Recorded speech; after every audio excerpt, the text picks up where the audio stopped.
What's going on, Stark Wolf? You are, in fact, the first. Thank you.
Stark, you're in the FDI?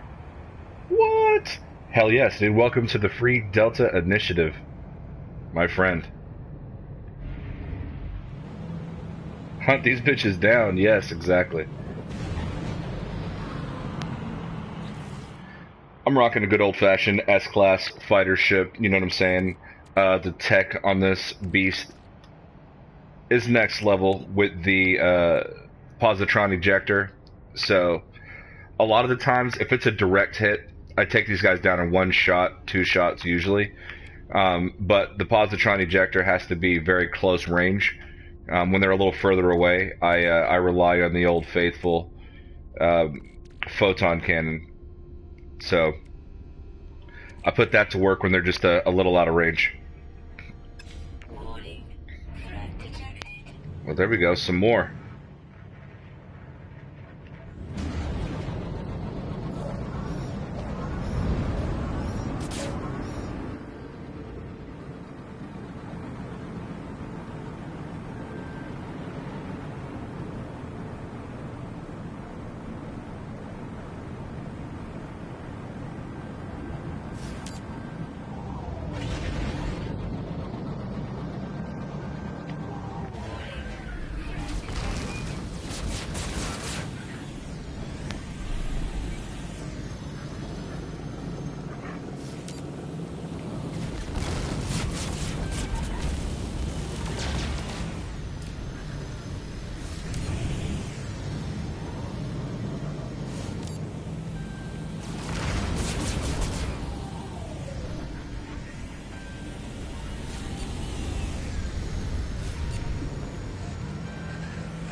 Hate that audio glitch.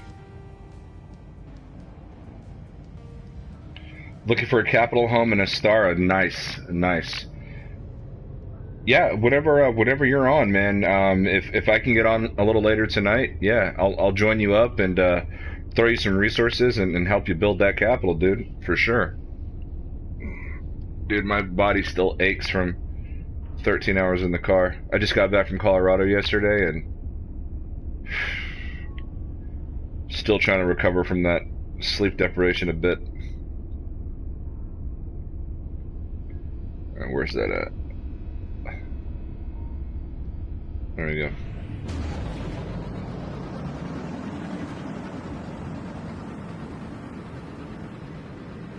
Yeah, dude, 13 hours.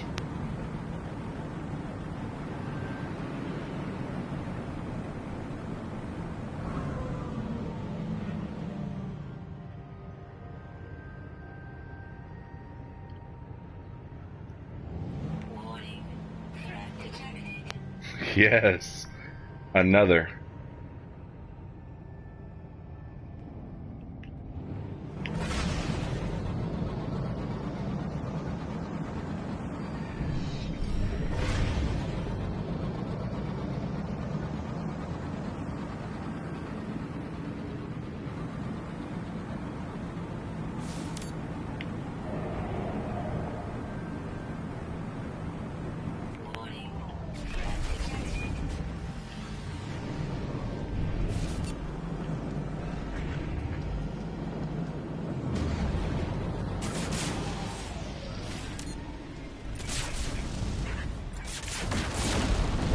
Just like that.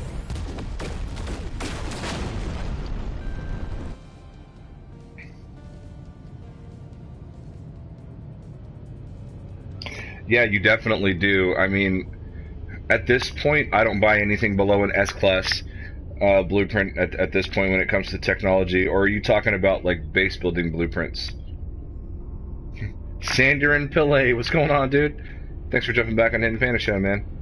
Good to see you. Not much, bro. What's been going on with you, Sanderin?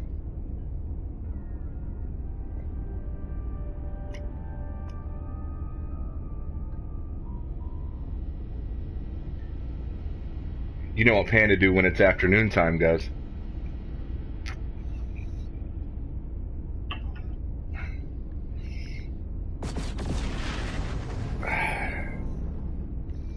I'm really in the mood to kill things. It's kind of all I want to do this stream, actually, is just claim bounties and shoot down pirates. There we go. Now we're talking. Yeah, you don't get nothing from me. Alright, where are they at?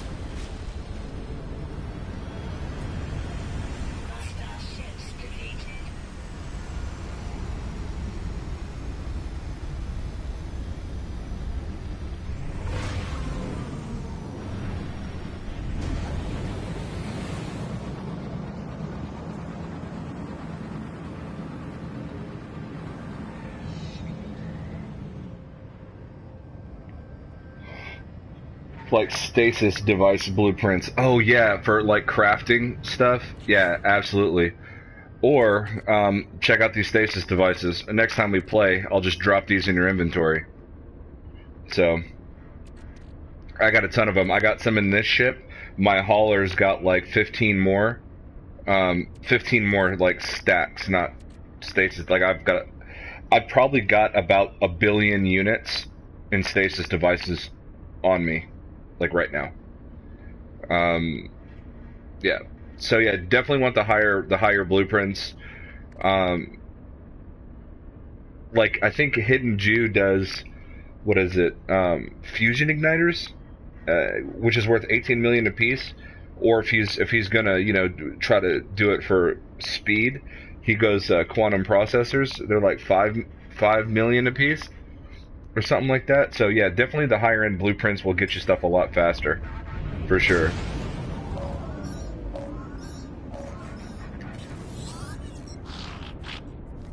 And yes, Stark, you know how I do. The gin and tonic. Although I have taken a liking to Russian mules and English mules lately, which is just as simple as gin and tonic. Basically a copper cup, your gin, ginger beer, and a little lime juice. Bro, so good, so tasty, so refreshing. I'm gonna need to find a good hefty winter drink though, in the coming months. Because this gin and tonic for me is more of like a refreshing sort of spring and summer drink. So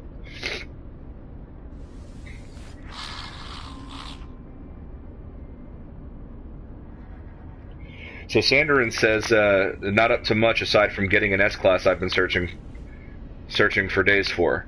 S-Class like an exotic or a specific type of like hauler, fighter, explorer. What type of S-Class were you hunting down, man? And did you get it, I guess? Beautiful white and blue ship with Alpha Vector's nose. Ooh, that's nice. So I'm assuming you got it, or you're still waiting on it to turn up as an S-Class. Dude, much appreciated, but you don't need to do that. I mean, I won't say no either. No, it's kind of my thing, because, so, aside from founding the Free Delta Initiative Delta Hub, with the help of Slade and Lily, who Slade is, as you know, Epic Pirates, um, and Lily, who is NMS Cafe and has a large community herself. We together started the Free Delta Initiative, and the way that hubs work, according to the Federation, is that they're made up of other civilizations. So we've got Epic Pirates, we've got the NMS Cafe, and we've got several others now at this point. I think we're like 6 or 7 civilizations, maybe more at this point, in FDI space. So I kind of wanted my own like little stamp on that, and so Lily made a great logo for me, and it was called the Hidden Panda Bank and Trust. So what me and Hidden are doing basically is at his base, which is in this system, and this is an undisclosed location that's outside of the hub, by the way, but it's like a meetup point, and we've got a lot of things stored. So we're going to have resources stored, tech blueprints stored, stasis devices, fusion igniters, quantum processors, things like that. So when players need like a boost, like a pick-me-up, like some money, some tech, whatever it is, they can come by the Hidden Panda Bank and Trust while we're playing. We'll drop it in your inventory, and you can be on your way. So it's just kind of like having, and also in order to be a civ, right, you've got to have more than one person. So it's me and Hidden. Technically, we're a civ. Called the Hidden Panda Bank and Trust, which is part of the FDI, which me and Lily and Slade founded. So that's that. So it's part of the whole gimmick, me giving that shit away, by the way. So there's definitely no problem doing it. It's part of the whole thing. And yeah, dude, I'm glad you're out here in the Delta. Just a quick sentence for anybody that's like watching right now or will watch later. A proper hub in the Delta has never really been successful because of different, I guess, wars and things that have happened between different groups and communities, and they've never really been able to hold on to territory. So FDI, the Free Delta Initiative, is friendly with the Federation, like the same organization that the Galactic Hub is part of, and AGT and all that kind of stuff. We have votes with the Federation, but we're a positive light in the Delta, which has been home to negativity for, throughout the history of No Man's Sky and just different hubs in general. You had the Solanium Imperium, the whole thing with Tempest that went down, that occurred in the Delta. Then you had, a war between Hova, I think, and some other people, and it was just... So now, with the Free Delta Initiative, what we're doing is we're essentially, move out here. We don't care what you do. We have areas in our hub for everything, whether it's roleplay, whether it's PvP, whether it's, you want to be a pirate, you want to be a trader, like what I'm doing, giving players just items for no reason, stuff like whatever your gameplay style is, it's welcome here in the FDI, in the Delta. We're not going to tell you how to play the whole like low-core thing and all that kind of. We're not doing that. We're not going to tell you how to play No Man's Sky. So if you want an area where you want to do PV, and this was the idea from the very beginning, 2 months ago or whatever. So if you want to be, in an area where it's PvP, right, and you want to set up PvP matches and kill players on foot and shoot each other down in space and whatever, do we accept that fully? We accept all the ways that people like to play No Man's Sky is welcome in the FDI. We don't have bullshit naming conventions. You don't have to name things a certain way to be part of like this exclusive club or like none of that bullshit. You move out here if you're a cool dude and you're not an asshole and you just abide by our very simple rule. You can come here in the Delta and do whatever the fuck you want, basically. And that's what I like about it, because a lot of hubs are very structured, and we're not structured per se. Think of John Wick, right? The Continental.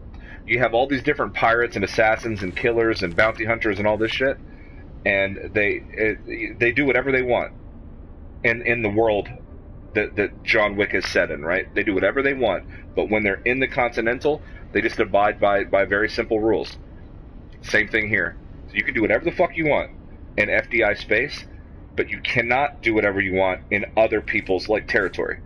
Like, for example, the NMS Cafe is not a PvP hub. right? It's not a PvP civilization, so you're not going to bring your PvP bullshit to NMS Cafe. But we have an entire region that is designated for players who want to play like that. So if you just happen upon that region of space and get shot down, be more careful where you go, right? So it's just, but yeah, I'm glad to see you out here, Stark, and it's pretty awesome and exciting, and I'm glad you're here.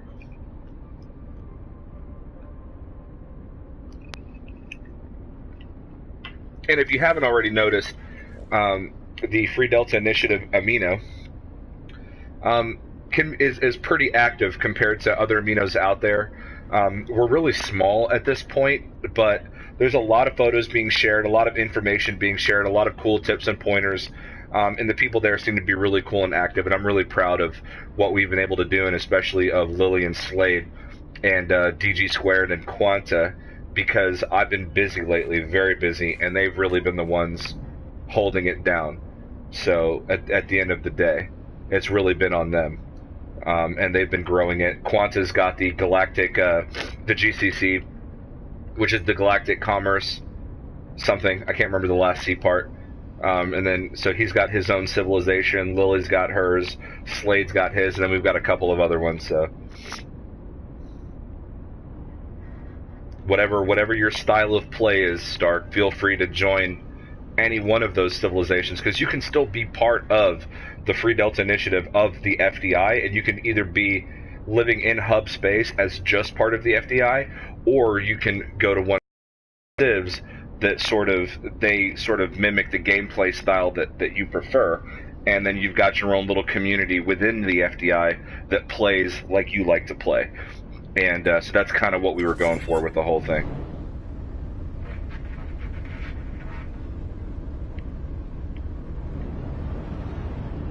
And I have a tendency to blather on, so hopefully that made sense. Alright.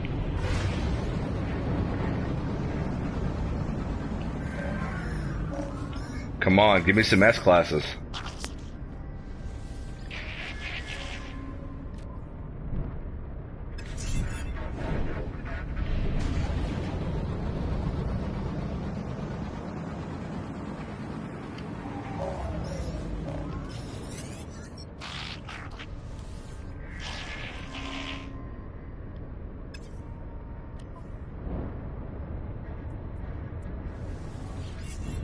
I'm good with it. I'll rock a B class.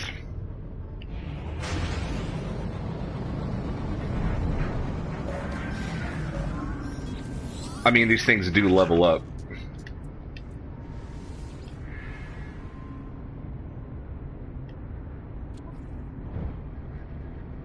Yeah. So apparently this logo changed. I wonder if that bears any significance, or if we can expect to see this take flight soon. Does anybody have any news, by the way, on the community events? I know that they've sort of held off on that while they get a lot of these kinks worked out with Next, so hopefully we can start moving on this here pretty soon. But let me get caught up in the chat here.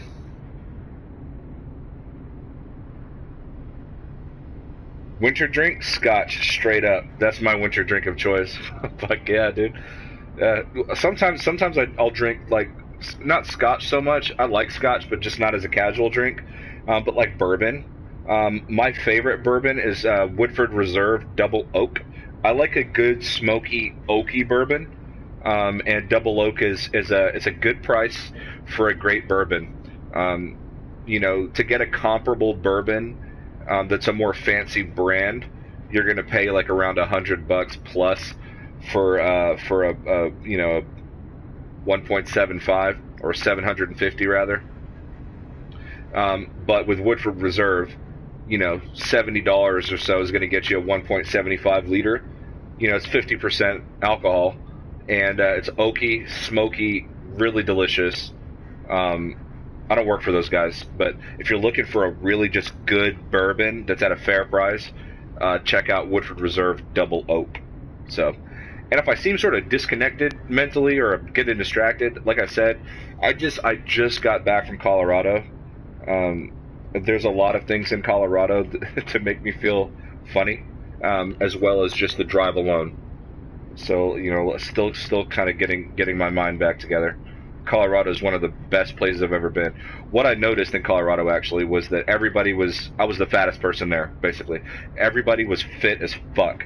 And I looked it up, and they are the least fat state in the United States. They're ranked 51 on the obesity list, meaning they are the most fit state in America. And how could they not be when you're surrounded by mountains, everyone's biking, walking, jogging, running, hiking, snowboarding, wakeboarding, windsurfing, fucking skiing, whatever else it is that they do. There's so much activity to be done in Colorado, and they are number one in fitness in the United States, which is crazy, considering it's a state where there's also legal recreational marijuana, and we all know that makes you hungry, right?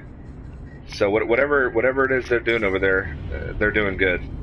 It is one of my favorite places I think I've visited besides Canada. I was in British Columbia some years ago, and I went to Banff and Calgary and Penticton and all these different areas in Canada. Canada's absolutely beautiful. I would fucking live in Canada. If I had a job and they were like, hey, we'll move you out here, without even thinking about it, I would move to Canada. It's one of my favorite places also.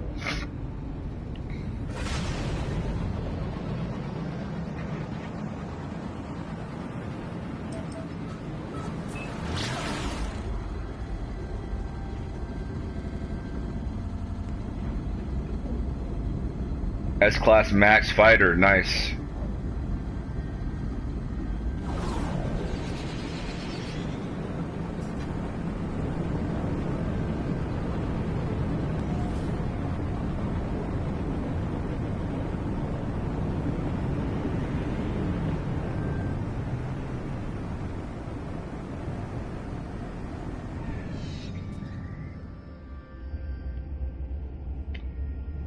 It's so weird because Hidden's base that he built, although quite amazing, is completely hidden from view unless he's in the game, which I didn't know that's how that functioned.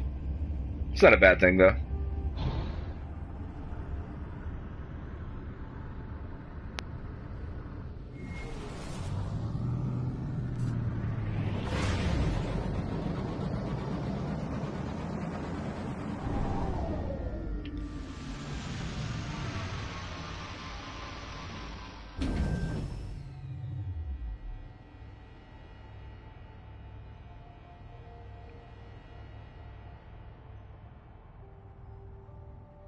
Starkville says, feels good. I'm not gonna lie, we be rocking it on the Amino. Yeah, dude. It has the feel that I wanted it to have, and I just hope that it keeps up. And unfortunately, the consortium that I got a sour taste for that, and I hope that it can recover. There's a lot of great people there, and I've tried to get them to come over to the FDI, and I hope eventually they do. And if anybody that's part of the consortium that is watching this that wants to be a leader, while I'm still a leader, I can promote you if you plan on being active on the consortium. But it's just my heart's not in it like it used to be. But yeah, man, it's got the FDI's got the feel I wanted it to have. It really does.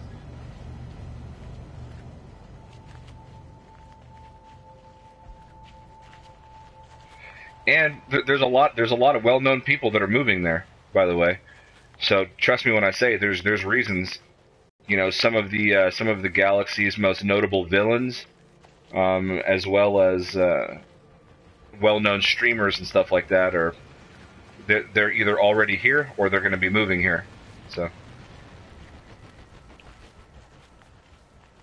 Sanderin says, I'm not a multiplayer guy, so I won't encounter many people. Yeah, I mean, there you go. Sanderin, most of the games that I play actually are single-player experiences. I play a lot of the Uncharted series. The Tomb Raider I'm really into right now, the latest one that's out, sort of while I'm getting ready for the newest one. I play a lot of Assassin's Creed and stuff like that. Most of the games I play are single-player experiences. I'm just starting to get my feet wet with multiplayer with No Man's Sky. And there's a couple other ones that I play, like GTA 5 and things like that. But it's yeah. But Sandarin, if you do want to be part of a cool sort of hub where you can kind of showcase your discoveries and your builds and things like that with a friendly community, um, consider the FDI, man. You know, join the Free Delta Initiative Amino, and it's cool people there, dude. And you know, like I said, everything is designated. No one's gonna just like, no one in that group at least is gonna drop in your game and fucking shoot you or kill you or something. You know, you've got to be part of the area where that sort of behavior is designated.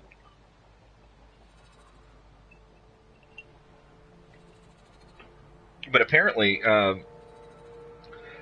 in some update coming to next, they're going to be allowing players to sort of lock their bases so that people can't come fuck them up or like, you know, override their bases and shit, which is awesome. So looking forward to that. Which is really, at the end of the day, that's something they should have done from the fucking beginning. But yeah. I find the frigates level up quickly, so I've heard. I'll be buying anything above a B class.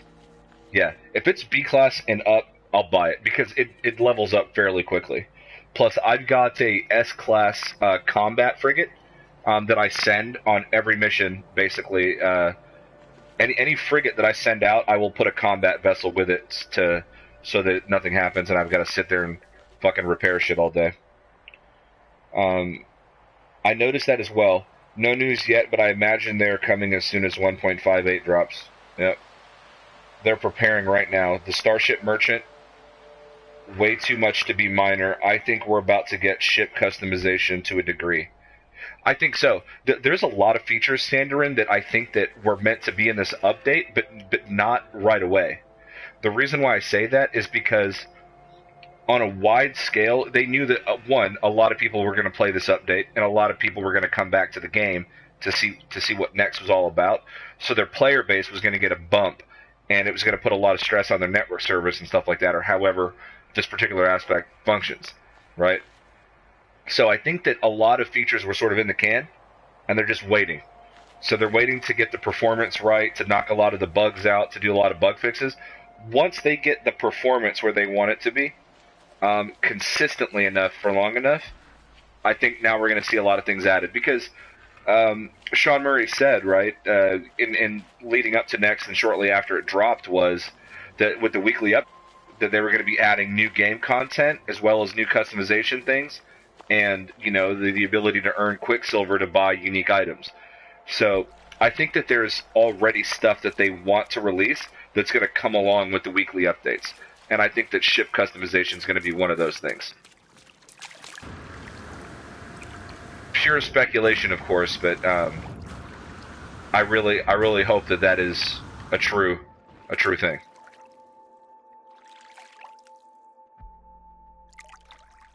Canada, bro, come live with us up here. Yeah, dude, Canada, it's so pretty. I think the total population of Canada is like 30-something million people, but it's like the size of the United States, which has 350 million people.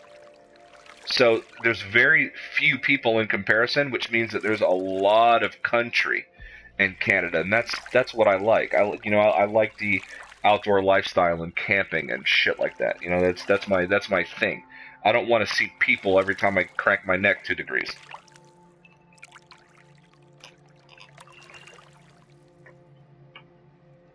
I like where I live right now, for example. I live in an area of Texas called the Colony, right? Which is about 30 minutes outside of metropolitan Dallas. So that means that I'm far enough away from the city where I've got privacy and space and I can breathe. But on those weekend nights when I want to go party and hang out with friends and live that nightlife, it's 30 minutes away. I'm catching an Uber. I'm going to crash at somebody's place out there, or whatever the case is, and I'll party up. And then I'll come back to my nice, quiet town 30 minutes away from the city. You know, I don't want to be in a city and surrounded by that many people constantly.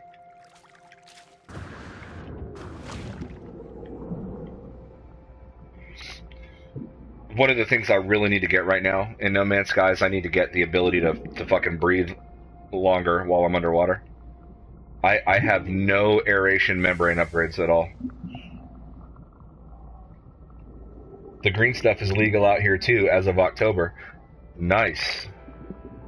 Nice.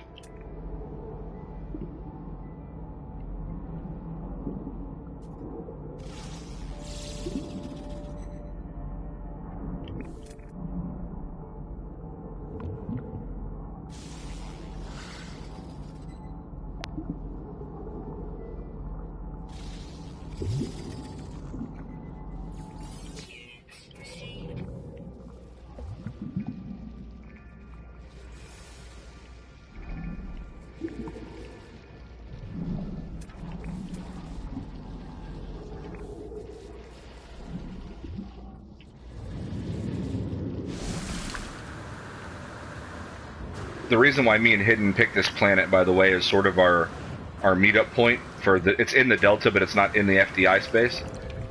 But the reason why we picked this planet is there's no storms of any kind. This is sort of our. This is like the Hidden Panda resort planet. There's lakes and oceans everywhere, and there's no storms. So ideally, you know, this is sort of going to be our hangout area.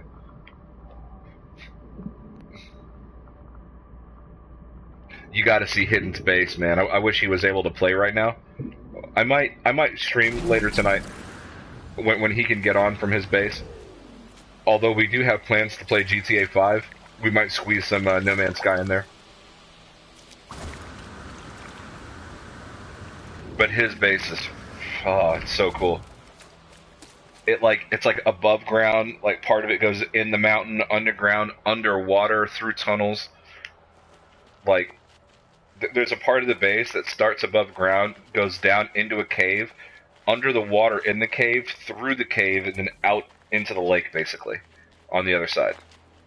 Which is pretty damn cool.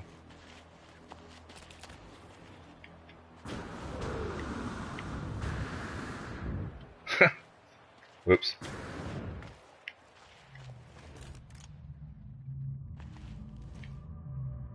I hate that that happens.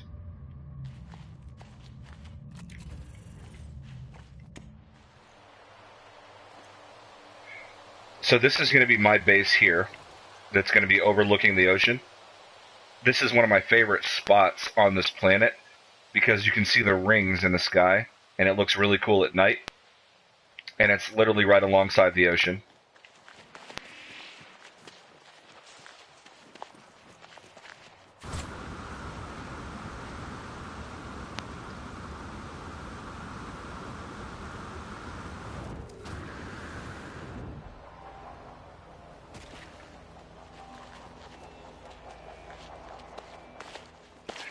Yeah, Stark. From what I've seen in Colorado, they are the fittest state in the country. Lots of activities and outdoor venues and things to do. They have, not to get too political, but they have legal marijuana, which, from what I saw on my visit in the different cities and stuff while I was there, I did not see areas that looked unsafe. The local news did not report any strange crimes that are, you know, not typical of most places in the country. And talking to people in the dispensaries, you know, they've said that it's actually been good for them. It's given a lot of people jobs that they otherwise would not have had. It's made millionaires overnight, basically. It's generated a lot of tax revenue for the state of Colorado, and you know, it's a good thing. It's a good thing, and personally, it's very secure. You know, you hear these stories about like children, you know, accidentally eating edibles and having to be rushed to the hospital, but that's just irresponsibility on behalf of the parent. You know. A child could just as easily get a hold of alcohol or tobacco or whatever else, right? It's not specific to marijuana. And not only that, but another thing to remember is that, you know, as far as I know, marijuana has not been responsible for a single human death in 10,000 years of use. There are other indirect things that it might be responsible for, but I don't think marijuana use has killed anyone. And it's used as a medicine. Also, when you go into the dispensaries, they buzz you in, they check your identification, they have you go through a door which somebody buzzes you into, then they check your identification again, and then before you complete a purchase, they check your identification. So there are so many processes in place, and it's all regulated by the government, that you can't fuck that up. You know what I mean? They are not selling to minors and people that shouldn't be allowed to get it. Like, you got to be 21 or older, or you're not even going to get through the door. You're not even going to see the merchandise. So it's all very tightly controlled, and it's awesome. It shows that as a country, like, we can do this, and it prevents a lot of people from unnecessarily going to jail, having probation, having criminal records. You know, we know that it disproportionately affects the black community, stuff like that. You know, so right now in Colorado, it doesn't seem like they have that problem. Sanderin says, I would live in Colorado as well, or in Canada as well. Hell yeah, dude! Canada's awesome. You know, not to sound anti-American or anything like that, but it's just pretty. There's very few people compared to the land mass, and it's nice. Found an interesting plant. Its nutrient source is other plants, and its note says extraterrestrial. That is pretty cool. I'd like to see more varieties of aggressive plants, like the whipping plants that we have. We still have those. I want to see new kinds of those. Maybe ones that look more like Venus flytraps, or, you know, plants that sort of move, or something that may stalk you, that are dangerous. I don't know. I'm tired of seeing the same old whipping plant. I'd like to see something different. Same Panda, single player all the way, but only purebred multiplayer game I have is Warframe, mostly because it's free. And don't forget, it's also a great game. Warframe is just a good game. It was good when it came out, and the updates that they've done to it make it even. I think even though Fortnite gets a lot of play and a lot of coverage, I think that it's a better game than Fortnite in terms of the variety, the weapons, the character customizations, how you can build up your loadouts and things like that. And it's, to a degree, you know, the levels and stuff are procedurally generated, so they're not going to look exactly the same every time that you play, which keeps the variety high and keeps the experience feeling fresh. It's an awesome game. It really is. It's one of the best games that I've seen that has taken a free-to-play model. Thunder Humping Turtle Duck Interloper is in the chat. Welcome back to the channel, man. I fucking love that name. Always have, still do. Says, hey Panda, how you doing, bro? I've started streaming now. It was a struggle with the technical difficulties, but enjoyed it. Glad to see you. Alright, so what I recommend you guys doing in the chat is click on that logo for Thunder Humping Turtle Duck Interloper, and make sure you subscribe and check out those streams. I'm about to do that myself. Give me just a few seconds here.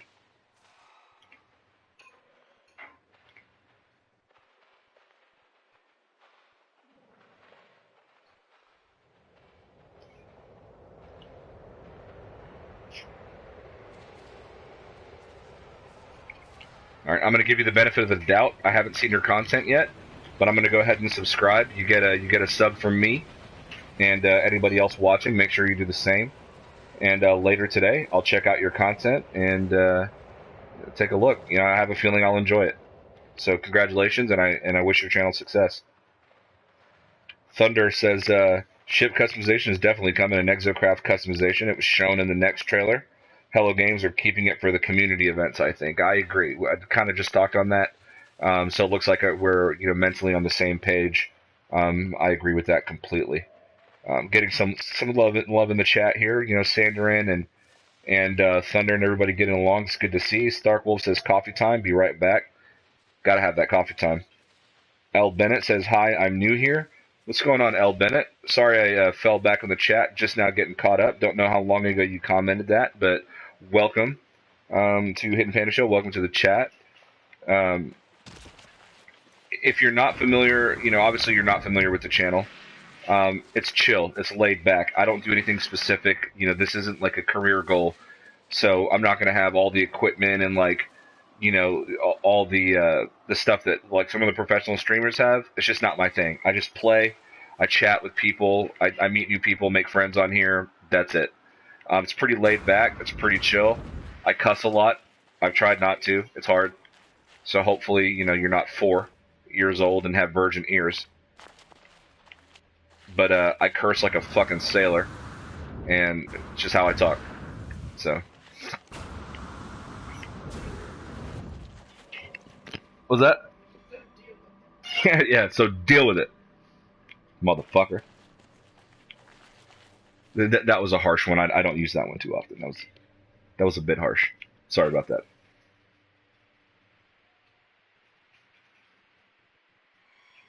But legitimately, glad to see you in the stream, L. Bennett. I hope you stick around. I hope you like the channel. Give us a subscribe. Hit that bell button so you get notified. Mostly what I stream is No Man's Sky. Myself and HiddenJewAgenda, we do play other games. We'll play Far Cry 5. We'll play GTA 5. It's not too often that we'll show that stuff on the channel, but occasionally you will see that. If you have a Twitch account as well, you can find me on Twitch at Hidden Panda Show. I stream for the Convergence on there, which are a great group of people. We've got Boondocks, that's a Boondock Gaming that's over there. We've got, K5RTO or Colt, Melamoni, a lot of great people over there on the Convergence on Twitch. So make sure to check us out there as well. Got Sword in the chat. What's going on, Sword? Says, what's up, Panda? What's up, chat? Love when Sword pops in the chat. Sanderin says, Warframe, better than Fortnite. I agree. Yes, he freaking does. Exactly. Glad to see you in the chat, Sword.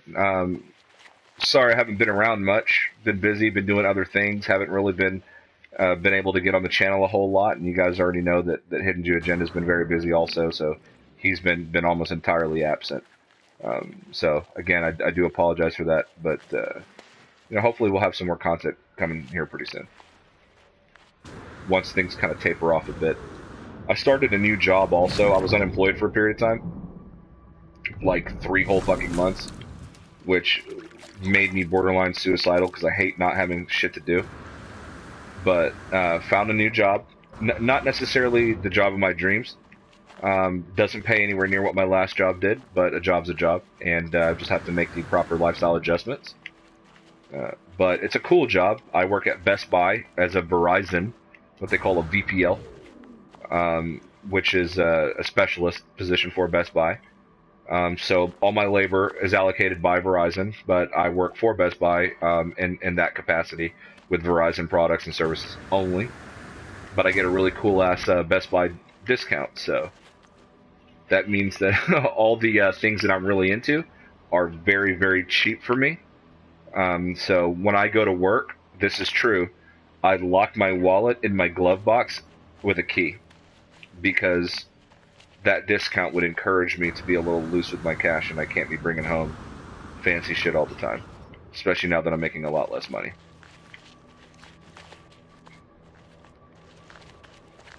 So I'm coming up here to kind of show you guys just a concept of hidden space. So this like little cutout here that you see to the right or center of the screen, this is where hidden space would normally be. You don't see it apparently unless he's logged in the game. When he's not in the game, it's hidden.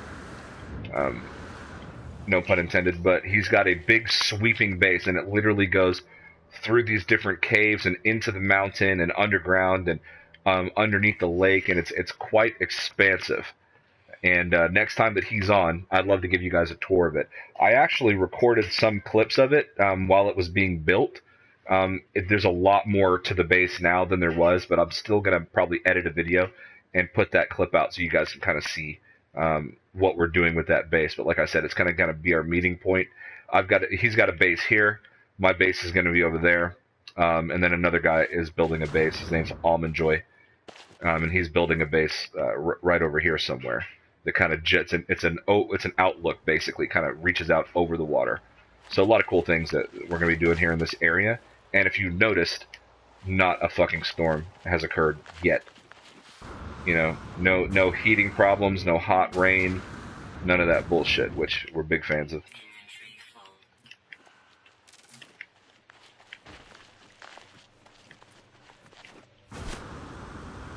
But I'm about to go back to my ship, kill some more pirates. I need to throw some storage containers on my freighter. I've just not been doing that recently because it cuts a hole for some reason into the freighter, but I do want to try a tip that Sword gave me that I have not taken a whack at yet that I'd like to try. But Sword said that if you use a 4-way corridor, you can put the storage containers at the end of the corridor, and it doesn't cut into the it doesn't create a hole in the side of your freighter that you can actually walk into and end up in space. So until they get that glitch fixed, that's probably how I'm going to do my storage containers, is using 4-way corridors. But I'm going to prove to myself that in fact works, and I'll probably do that here right now. Sword says, no worries, bro. I had to cut back on streaming as well. Yeah, dude. You guys were streaming a lot, man, at Noobs in Space, dude. Like, a lot. Which is great at the beginning, right? Because it allowed your channels, you and Semtex, basically to explode, right? You guys are very popular right now. Your channels have grown quite a lot. Really glad to see that. Really proud of you guys. It definitely helps sort of being closely associated with Cobra, too. He's the godfather of No Man's Sky coverage on YouTube, and you know, when my channel was just getting started, and I actually had the time to get on Cobra TV, and when I was working from home, it was a lot easier. Now that I'm having to clock in and stuff like that, it's a lot harder for me to catch the subcast, unfortunately, and I can't be as active with Cobra TV as I used to, which makes me very sad. But when I was just starting out, I would watch a lot of Cobra TV. I'd watch a lot of the subcasts, see how he does things, interacts with viewers, the comment section, and he allows you to give shout-outs and stuff on there too. So definitely, you know, that definitely helped, and I'm really, really excited to see, you know, where your channel continues to go, man. Don't cut back on streaming too much, but yeah, dude, you got to make time for life and family, right? So that always comes first.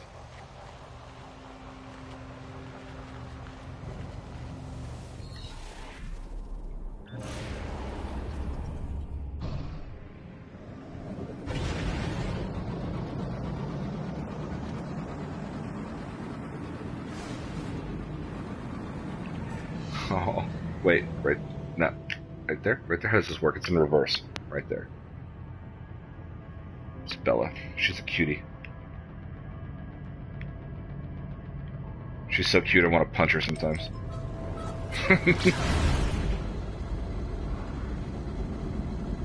Thunder says, I'm still trying to get a job. Got an interview this week. There's a good chance I will get it. Fingers crossed.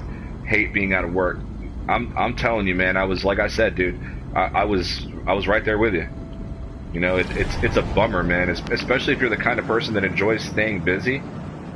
I do not like not being busy. I just don't. Like yesterday, I had everything arranged to have yesterday off when I got back from Colorado, and everybody, when we got home, everybody was tired and, like, you know, wanted to catch up on sleep and go to bed and stuff like that, and it just, I like to be busy, so I decided, you know what, now that I'm hourly, I'm not salary anymore, and I just started this job, I don't have PTO that I can take, so the pre-planned time that we agreed on before I got hired is all not paid. Luckily, my wife makes good money, you know, and can kind of handle us in the meantime, our expenses and bills. But I was like, fuck it, dude, I'm going into work. So I went into work yesterday, worked 8 hours. So, you know, so basically this week it's like, because our work week starts on Sunday. So I've got full-time hours this week and last week as well, because the new week starts on Sunday. So, and I was in Colorado from Thursday to Sunday. So 2 of those days off, and I worked right up until then. So 2 of those days off were my normal day off, and then Sunday I worked. So I didn't really miss any hours at all, really. So it was almost like a, you know, it was like a vacation, but didn't cost me anything in terms of like labor hours and shit like that. So it worked out well. But yeah, good luck on your job interview humping, thunder humping. That came out weird. You know, good luck in your job interview humping. It's like, you know, porn casting or something like that. But no, good luck on that. I hope you get the job. You know, I don't know you personally, but I'm sure that you fucking deserve it and that you'll do a bang up job and that you'll crush it. So, And if you ever want to, Thunder, if you ever want to, like, come on a stream at any point that I'm doing, on some of my longer streams, you're more than welcome to. We can start a party chat. You can come in and talk about your channel and let people know what's going on, and brag about your stuff. Like I said, this isn't like a professional endeavor for me, so whatever I can do to help out others that play No Man's Sky and want to showcase their appreciation for the game and their gameplay is I love to help. So just like with Sword, right? Sword wasn't sure he wanted to do a channel. We had talked about it. I told him to just go for it. Not that I'm claiming credit for Sword, but that's just the kind of person I am. I really wanted him. I knew he'd be good. He's funny. He's got a great personality, and I knew that if he started streaming, that he would crush it. And as you guys have seen, he has. And correct me if I'm wrong, but the Noobs in Space brand is a much bigger brand at the moment than Hidden Panda Show, and on their way to very, very, very good things. So, and that makes me happy to see that. So I encourage you, Thunder, to take advantage of anybody that's willing to let you talk about your channel on their channel. So if you ever want to come on the live chat, you can do that. You can talk about your channel in the comment section. I have given you permission to do so. That's not just anybody can come in here and promote their channel. That's obviously rude. But I have given you permission to do so, and so go ahead and do that. Let people know about your channel, what kind of streaming that you're doing, and let's see if we can get you to 100 subs, man. Because 100 subs is where you go from 6 to midnight, and you get pumped up, and people notice your channel, and the algorithms for YouTube puts you out there a little bit more, and it makes getting new subscribers easier once you break 100, as most YouTubers can attest. And then after you get 1,000 and you can monetize your channel, once you hit 1,000 you can monetize your channel, at which point it's in YouTube's best interest to put your channel out there, because they get advertising revenue that they share with you. So that's the ultimate goal of anybody that wants to do YouTube full time, is get 1,000 subscribers. You can monetize your channel, you can do super chat, you can set up Patreon, do all that kind of stuff, and people can support you directly, as well as what you get in ad share revenue. I hope that you can get to that level, Thunder, and can't wait to see that when you do. Got Funny Imps in the chat. Funny Imps says, yo, Panda, what's up, chat? What's going on, Funny Imps? Big shout out to Funny Imps, long-time Hidden Panda Show viewer and subscriber, and just overall fucking cool dude. So, thanks for stopping by, man.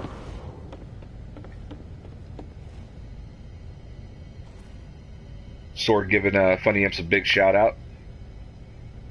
Funny Imp says, hey Santa Sword, working lurk dudes, hell yeah. Funny Imp says, I'm pulling for you with that interview, Thunder, hope you get it. Exactly, dude, good luck. No, it's all Panda's fault. You liar, you sack of shit. I'm joking. Starkwolf says, hey guys, back. Nice Funny Imp Sword in the chat. Hell yeah, dude. A lot happened while you disappeared, bro. That's why you can't leave. Come on now. Get your shit together. Now, the last time that I streamed, this is going to make me really nervous. The last time that I streamed, I could not get to the back of my... Does anybody know why this is happening?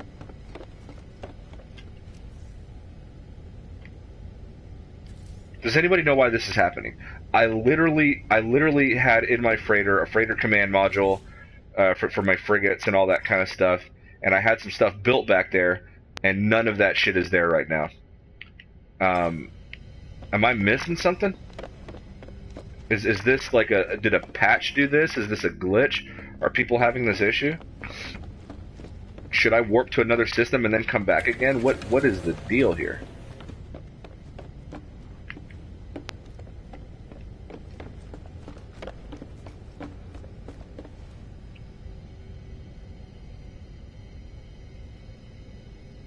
I needed coffee, yo. Hell yeah. There's literally only one thing I'm concerned about in No Man's Sky. The art style. What do you mean by that, Sandrin?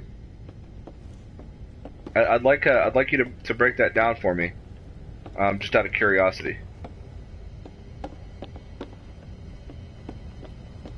And I don't mean that in a menacing or like challenging way. I'm just actually curious about what exactly is your concerns about the art style.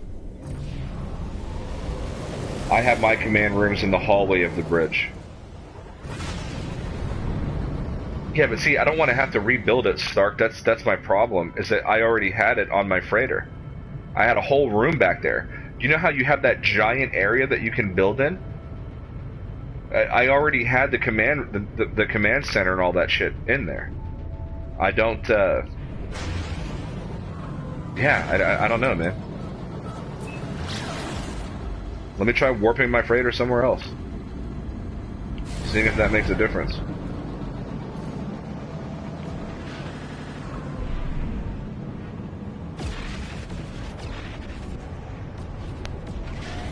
But if I've got to rebuild that, that pisses me off. Hello Games really has to get these bugs worked out, man. I'm dead serious.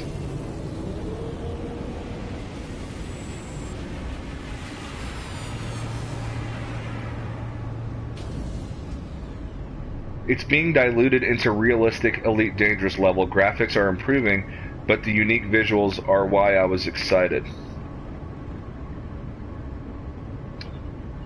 I don't know if I'd make the Elite Dangerous comparison.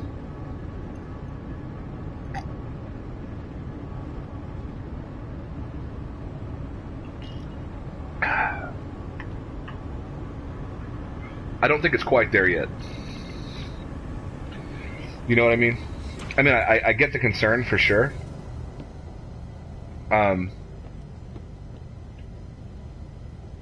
You know, one of the big things that struck me, right, with E3, and I think this is kind of what you're getting at, Sanderin, when the game was first announced or showcased, was that it had this really sort of almost like cartoony, like not comic book, but like what Sean Murray talked about, like the cover of a '70s, you know, sci-fi novel, and the game's art direction showcased that.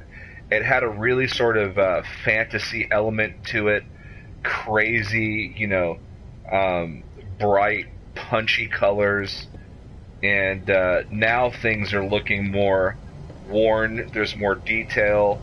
Things are looking a little bit more realistic. So I definitely get the concern.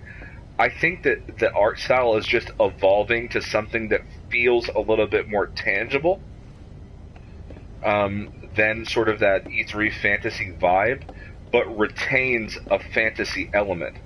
So I think that the changes that they've made have just been done to make the game feel more immersive, that you're really in this place, right? But there's still a fantasy element in the sense that planets are very close together. You can see planets on the horizon. They're giant. You know, the planets are disproportionately close. Space is all kinds of different colors. You know, that element of it is still there. I think that what we see now is what we're going to see for a while. I think that this is a good medium, and I think that it'll maintain this moving forward. At least that's what I believe they're doing anyway.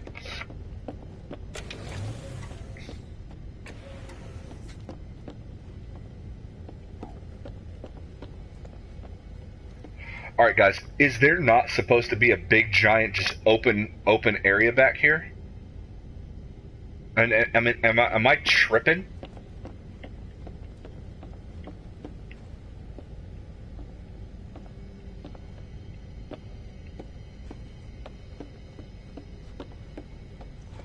Maybe I just need to buy a new freighter.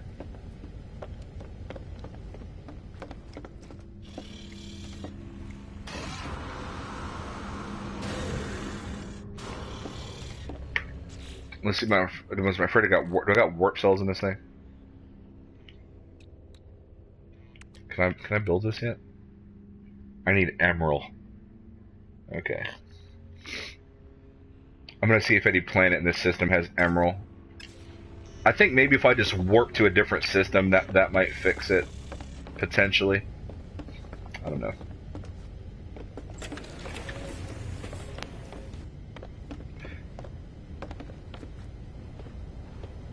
Actually, better yet, I'll just go through the terminus on the space station.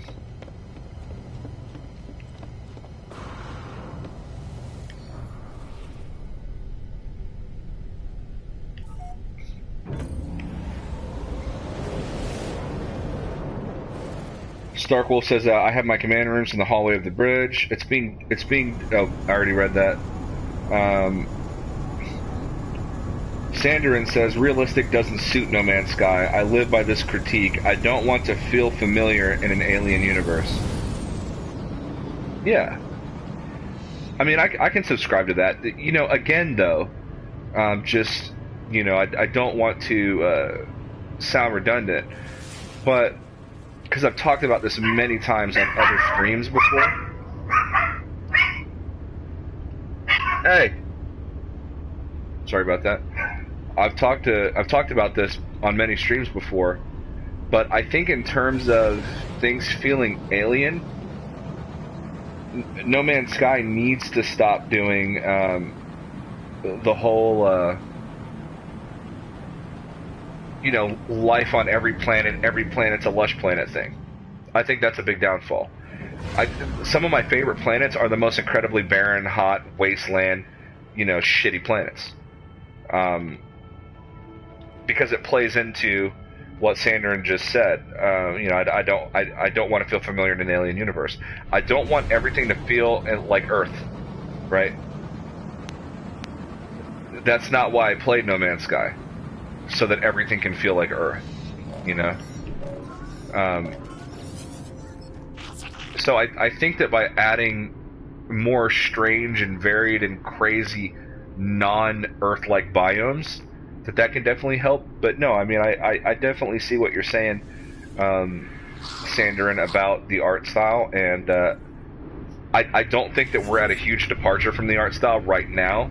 I see your concerns about where it's going, and I don't think that they want to stray too far from their original vision, and I think that where we're at now is about as far as they want to go.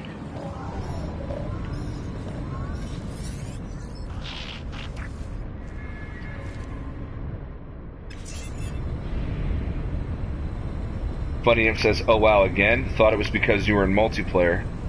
Yeah, dude, it's long shot, but turn off network play and reload. Yeah, could do. Sanderin says, yeah, that's the aesthetic I like, despite the worst graphics of the E3. I'm glad that you said that, by the way, because not a lot of people have actually admitted to themselves that the graphics now that we see in No Man's Sky are actually better than the E3 graphics. We've got higher resolution textures. Everything looks better. Better physics, better graphics, better movement, animations. Everything is better. You know, people were always, and actually has been, in my opinion, since Pathfinder. People were always stuck on this E3 image, and I've even heard Cobra agree to that. So me and Cobra are on the same page. We felt that the game has surpassed the E3 look graphically since Pathfinder, to be honest. It's just that not all the pieces came together as well as one would have liked in terms of performance and functionality. You know, it's like when they fixed one thing, they broke something else. That being said, though, the game has been looking great for quite some time now, and looks significantly better now.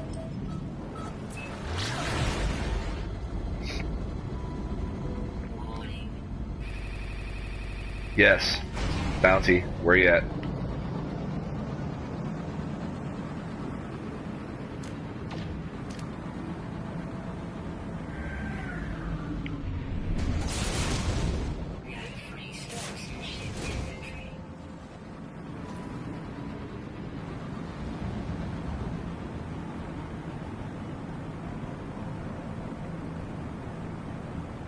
I don't know if you guys are subscribed to MZK, but I loved his video that he posted today about No Man's Sky official YouTuber roast extended edition.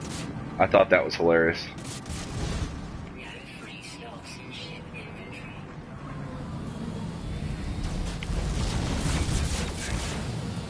Shit.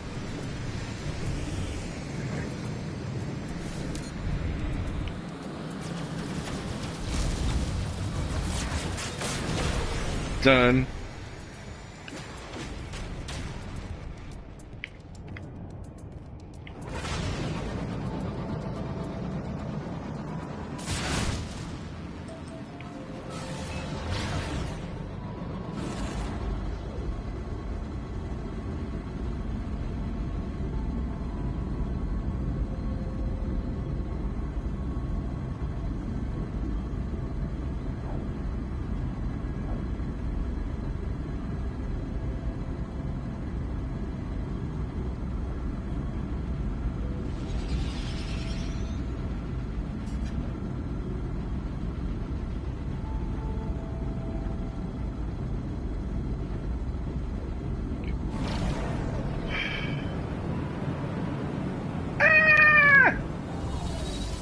Oh, that would kill Hidden if he saw that. Oh, he hates that so much. Okay, Starkwell says the game slash Galaxy feels like it's used and alive. Yeah, it does. There's a mechanic that I wish that I hope they utilize. I don't know if they did this because they plan on doing this, but I've talked about this before. Some of you guys might recognize what I'm about to say. But think about this. There are systems right now in No Man's Sky that there's nothing. There's no space station. There's no trade outposts. There's no buildings. Nothing. There's nothing there, right? In earlier streams before No Man's Sky Next came out, and I know people have heard me say this, by the way, but in earlier streams, okay, I talked about how much I hate that when it says that you discover something for the first time, that there's actually shit there already, right? That there's already a space. It doesn't feel like I discovered it. It tells me I did, but it doesn't feel like I did, right? The reward should be the things that come after you discover it. And I always said that I thought it would be a cool mechanic if when you discover a system for the first time, that there is not a fucking thing there. Okay? There's nothing there. So, when you discover it, and you put a beacon down, or you build any sort of structure, or claim a base, or whatever, that gets uploaded, and then now things start to appear. A space station might show up one day, buildings might pop up, trade outposts might happen, things like that, and it's all because you discovered it, right? And I always thought that'd be a cool mechanic. And then now you have these systems where there's nothing there. Okay, there's no, like I just said, there's nothing. There's no space station, nothing, right? Also, when you send your frigates out on missions, sometimes your frigates will, like your explorer frigates will go discover new planets and new systems. And I'm hoping that either they're going to go to a mechanic eventually where when you discover a system for the first time that's unclaimed, okay, or in a space that is undiscovered, that you discovering it attracts things to that location, or perhaps by sending your frigates out on these exploratory missions, they actually find these systems. And that might be happening right now, and maybe we just don't know. And that one day, because they talked about you make a decision in the game that might be felt across the galaxy. So maybe by sending your exploration frigate out to go discover this new system and resources and everything else, that maybe a system that somebody had already discovered that there was nothing there, one day they stop by and now there's a space station, right? Because you sent your frigate out to do that. Maybe I'm just thinking about it too hard, but I think it'd be really cool. It would really feel like your decisions and your actions are really making it. There's really outcomes that are occurring in the galaxy. So they're calling, they're blowing me up. They gotta stop. Okay. Funny, it says maybe something happened to legacy freighters in one of the latest patches. Yeah, dude, that's bullshit. I mean, I didn't really build much in there besides the freighter command module. I just don't want to buy another freighter unless it's an S-class. It's got to be an S-class for me. There should be Panda, not sure what happened. Yeah, dude, what the fuck? That's what I had to do. A-class destroyer, black and blue, baby. Yeah, that's what mine is. Mine's black and blue.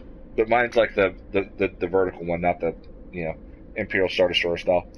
Sandrin says, I get that the game feels more alive. I just don't want a realistic, generic aesthetic that caters to the unimaginative mind. Yeah. No, I think that we're saying the same thing, or that we're expressing the same thing. I'm just a little bit more hopeful that it's not going to change much from what we have, right? The game has, the aesthetic has been slowly changing. I would argue that the vanilla game that came out, a lot of planets just looked better to me then. And they've kind of gone away from that. A lot of that has come back with Next. I think that Next is as realistic as they want it to become. I still feel like it's a sci-fi fantasy element. You have space that's all these different colors and vibrant colors and planets that are squeezed together and rings and huge vistas. And, I definitely still get that fantasy feeling. I would actually go one step further and just say that the only change that I'd like them to implement now, aesthetically, is by just removing the different space colors. I think that the game would be more beautiful if space was just black. It just make it black. The planets would really stand out. I think it'd look really cool. Um, but yeah, I think that this is as realistic as they'd like it to get. Sanderin says, "This fucking phone decided, oh, you watching this stream? Let me delay your ass a whole 3 minutes." I've actually seen that happen. It's actually happened to me while I'm streaming. Like right now, my stream is 48 seconds delayed for no fucking reason. I haven't even paused it. I have it pulled up on my laptop right here. So, yeah, it's bullshit. Really, really weird. Um,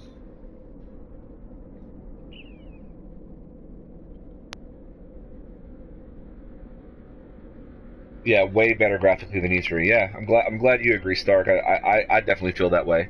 The photo mode enhancements now, because of the third player character model, the way the environment looks with the character in the background now is phenomenal. You really get a sense of scale and the size that everything is and how small you really are in this universe and how far away and large things really fucking are.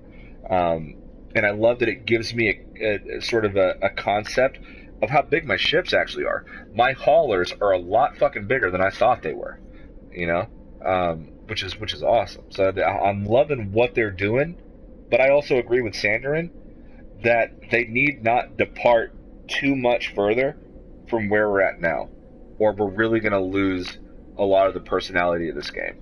And I don't think that they will. I think, like I said, we're at where this is more than they wanted, and as far as they'll go, I feel like.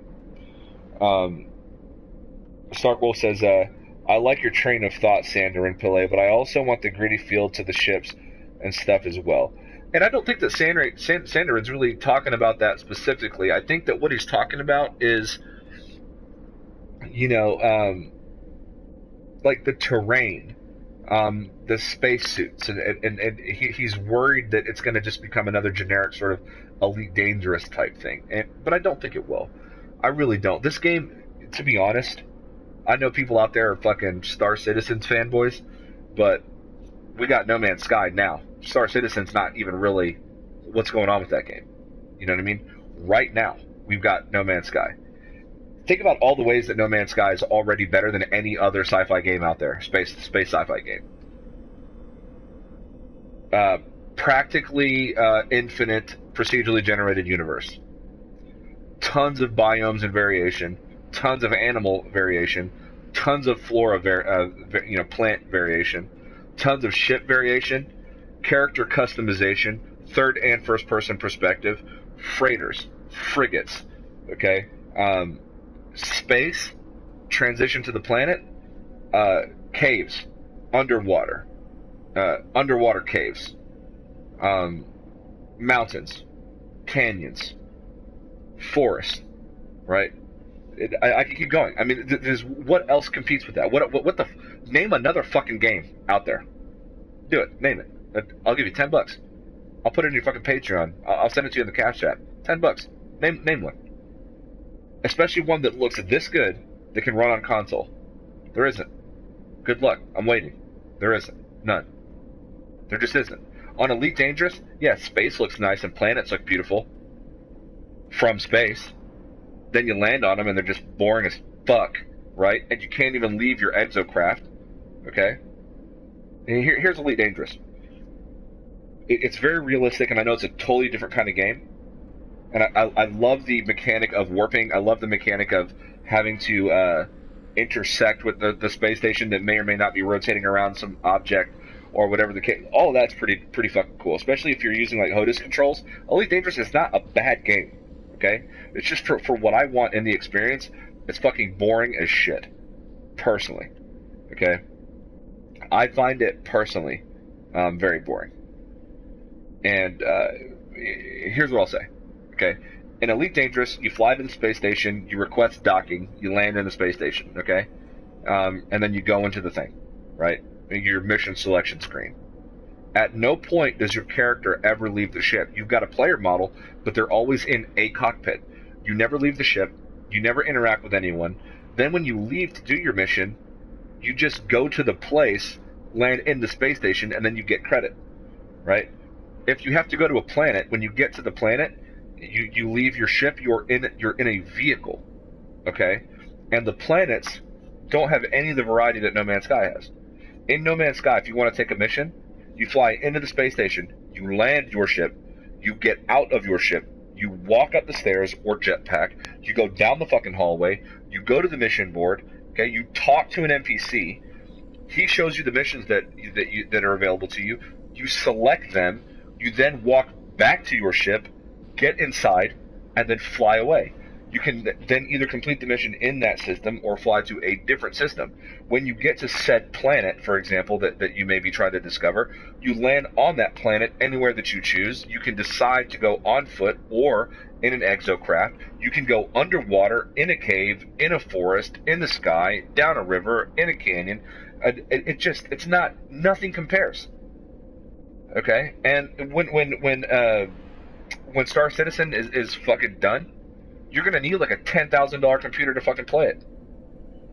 So you could go to Best Buy or Walmart or wherever you want right now. You can buy a PlayStation 4 for $300, $250, or a Pro for $350 or whatever it is. Right? You could buy a PlayStation 4 Pro and a used copy of No Man's Sky for like fucking $15, $20. Okay? You're like not even at $500. Okay? And you've got this. Like, dude, you know? Fuck, man. No Man's Sky is crushing it. And it just doesn't get the credit. People love to hate this game. It's fucking weird. Funny Imp says, I still haven't adopted the third-person ship view. On foot, yes. For combat specifically, Funny Imps, it's better for me. For ships specifically, I like it more.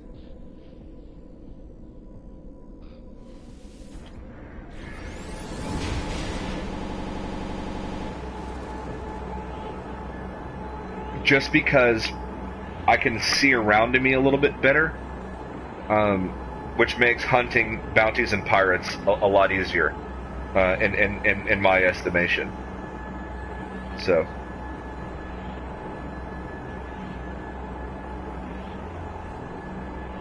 By the way, I shouldn't say this because I don't want to cut my own throat here, but I know that Boyd Gaming and Semtex and Sword, or at least Semtex, is streaming right now.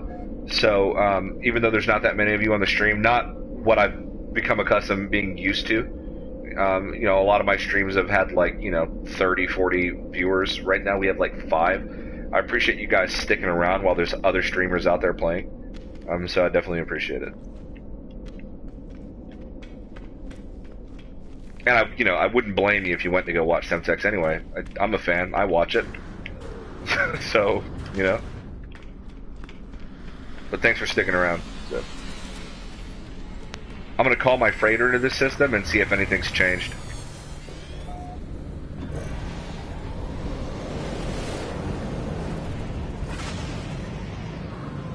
See, this is the kind of planet I'm talking about right here.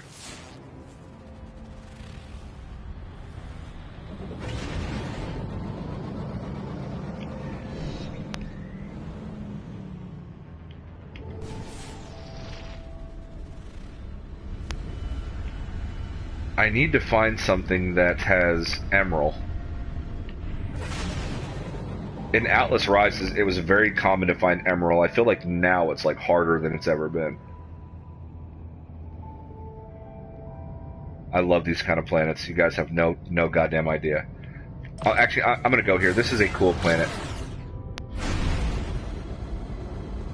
That's another reason why I want their art style preserved. Performance, though minor reason.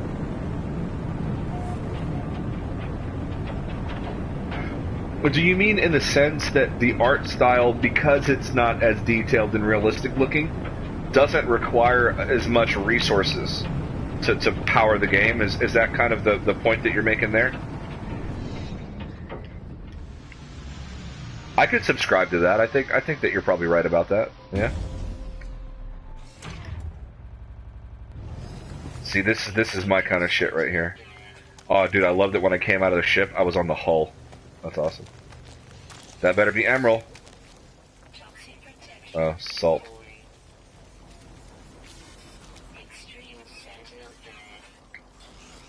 See, what I like right now is I like the draw distance. Look at that mountain. Okay, that's a proper mountain. I love the draw distance. I love the amount of things that you see on the screen at once. And then now that we have a player model, you kind of get a perspective of the size of the things around you, which is really cool.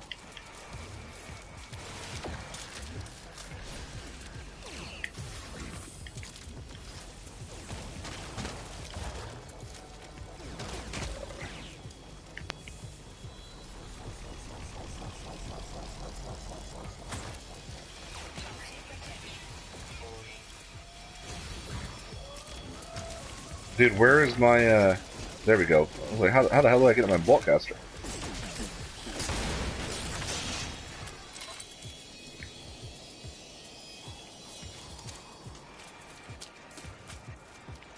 But I love super alien, like, hostile planets, you know what I mean? It's my shit.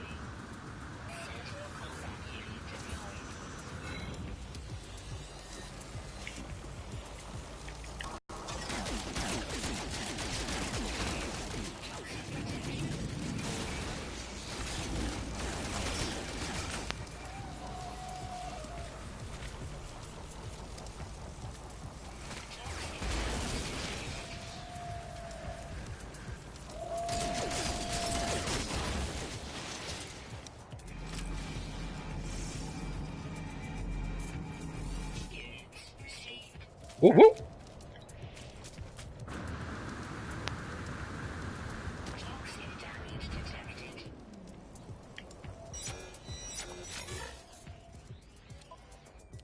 Oh, I guess I didn't put any, where's my toxic shit? Where's my theta? Oh, it's all S-class.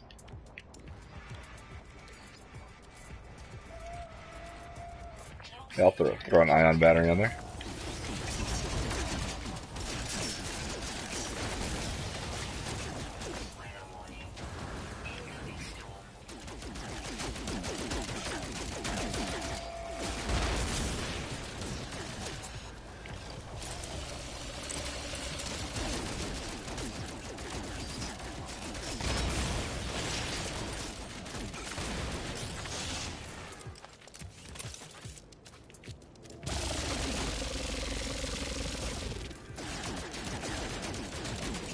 Oh, that's right. This one doesn't work. Shit.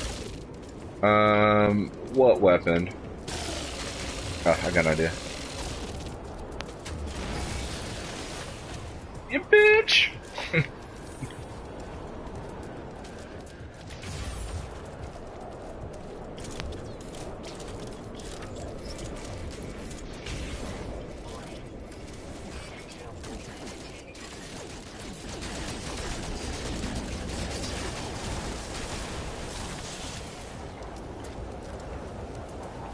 Shit.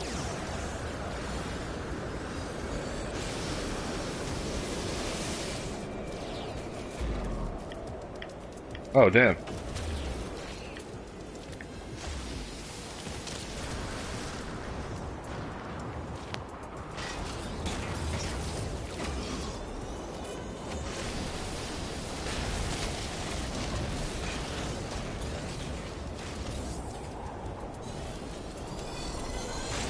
Ah, no ammo.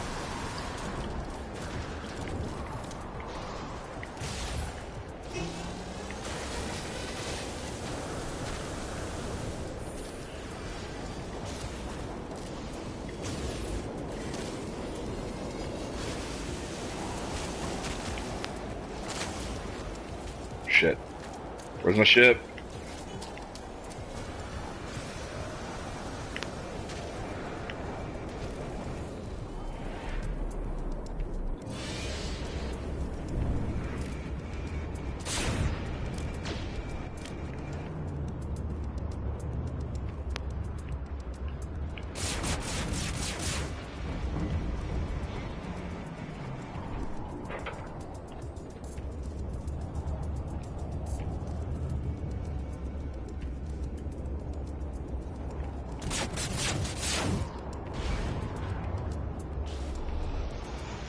No. I didn't mean to land.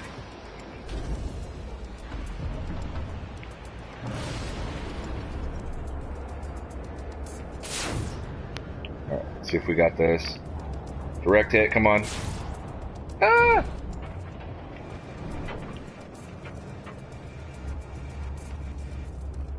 I've seen people do this. I've never done this before. This is a lot harder than you'd think. Shooting it with your ship.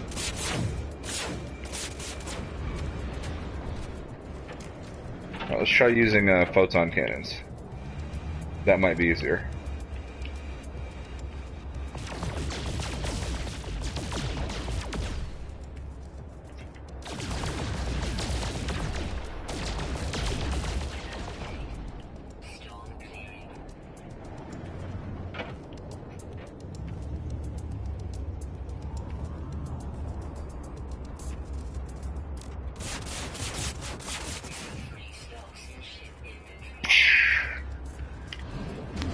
Getting off this rock.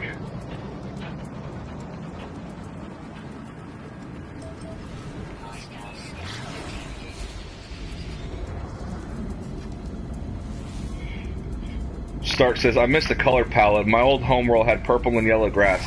I haven't seen anything like that yet in Next. Yeah. That's true. I didn't think of that. Oh, yeah.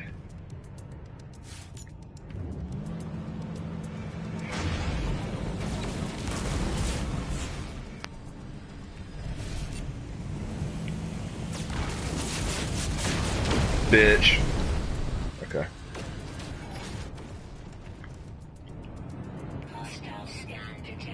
Oh damn, they just keep coming, huh?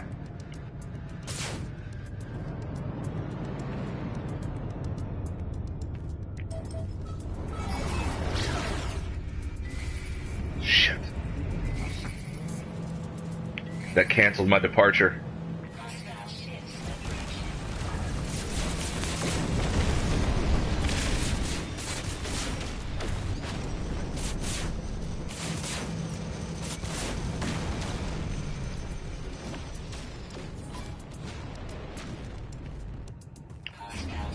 Damn it. I'm gonna end up having to fight a Sentinel freighter. I already know it.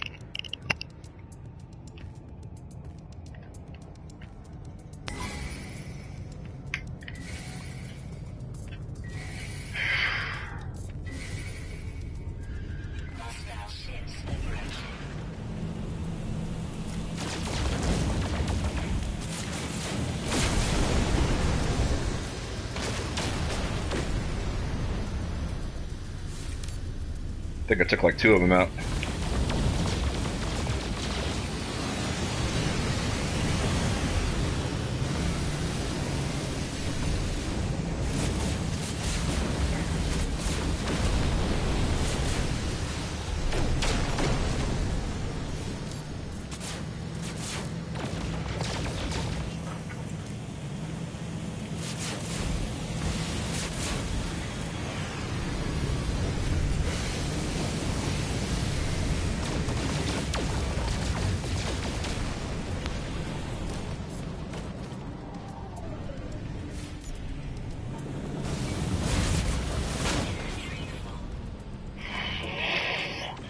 I almost died. No. Okay. And there's more. Shit.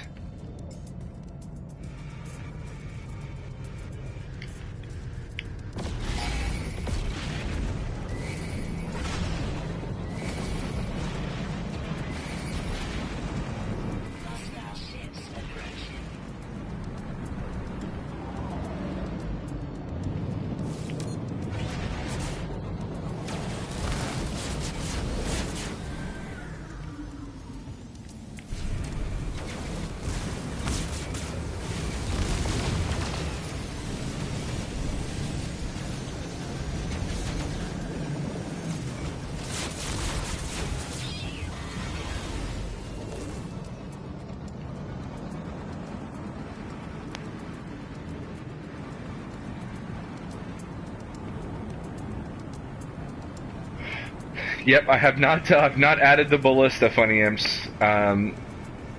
I've almost catered this ship almost exclusively to the positron ejecta and the photon cannon. I plan on using the cyclotron ballista on my squid ship, I think, but I haven't set that one up for combat yet.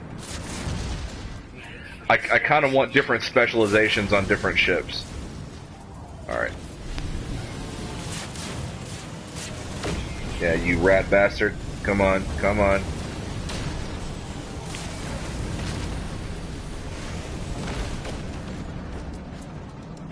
Oh!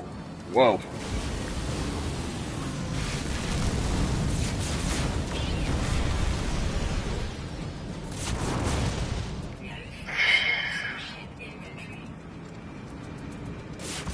I hate dying because you have to like repair your tech, so we're gonna try to avoid that today.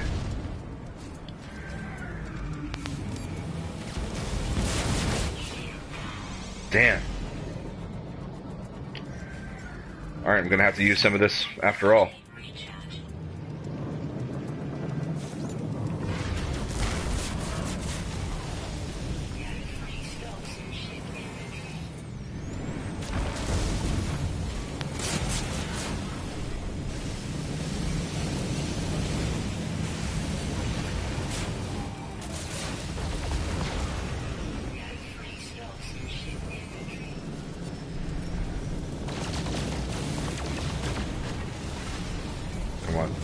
Come on.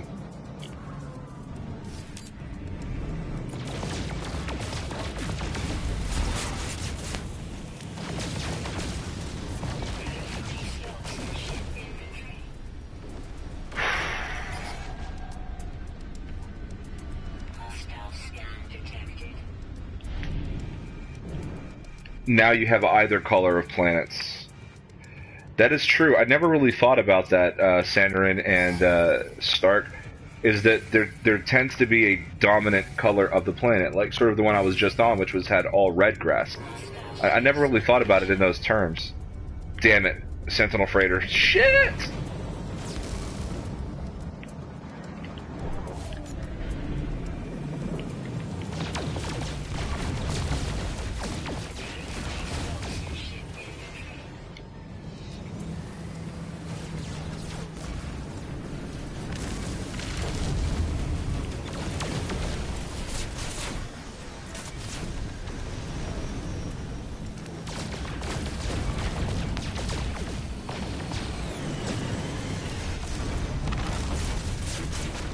Oh, come on.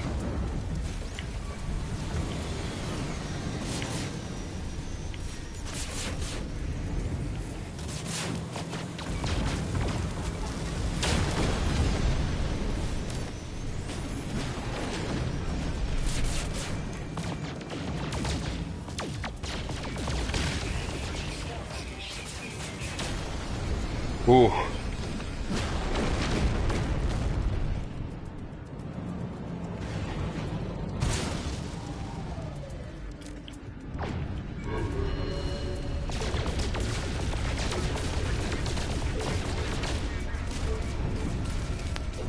Alright, what's my safe distance here? None of that, apparently.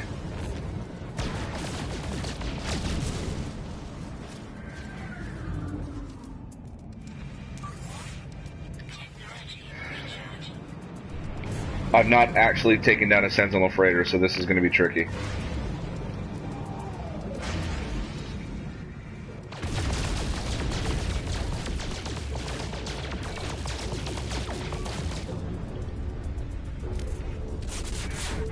Nope, that's not going to reach.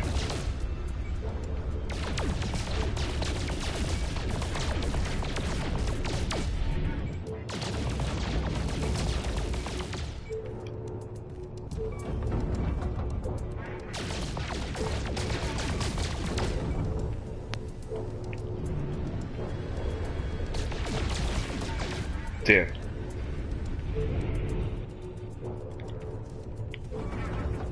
Hide in the blind spot. Yeah. I'm trying to figure out where exactly that is. Where I can hide but still shoot it.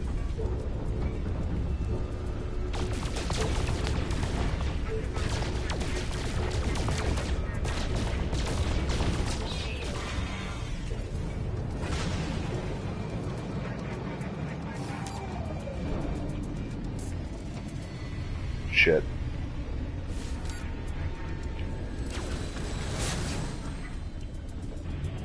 Coming to the rescue, are you? God damn it.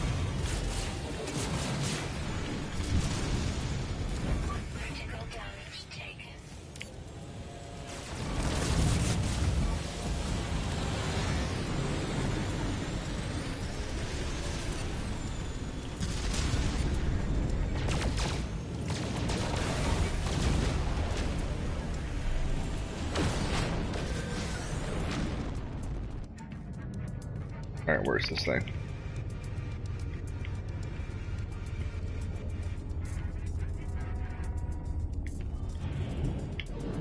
No, where's the Sentinel Freighter? Damn it, did I lose it?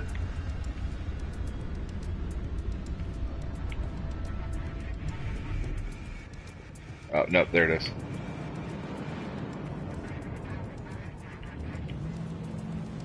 Do you have to shoot all the guns off it, or is there like a specific thing that you have to take down?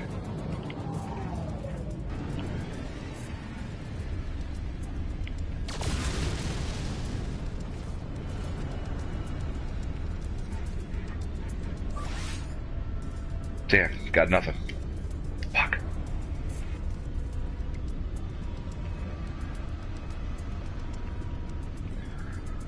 Whew.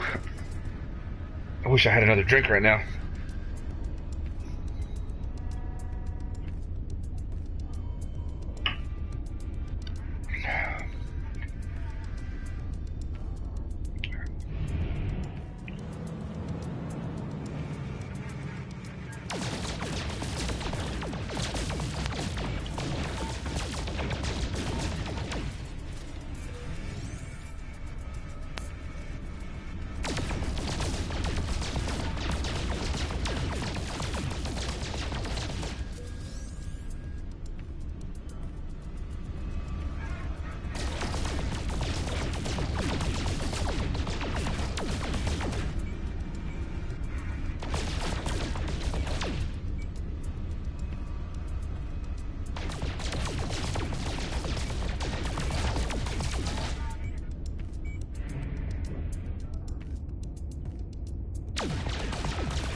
Damn, just like that. Jesus.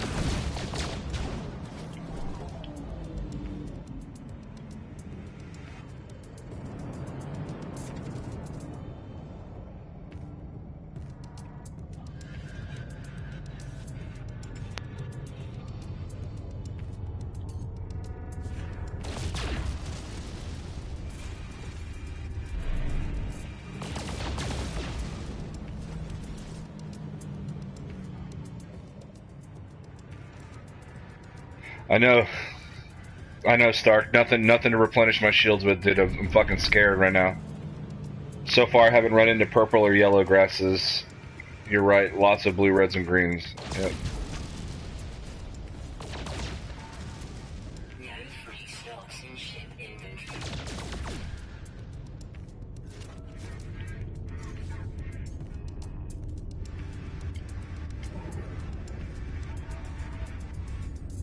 I think I just gotta wait.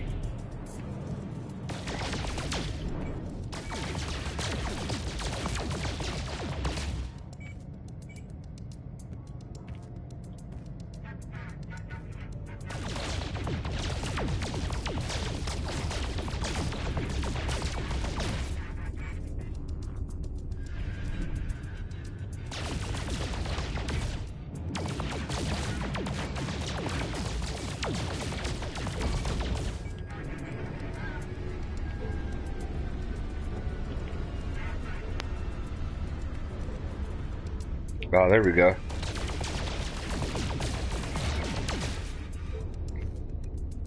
Destroy some of these things on the side.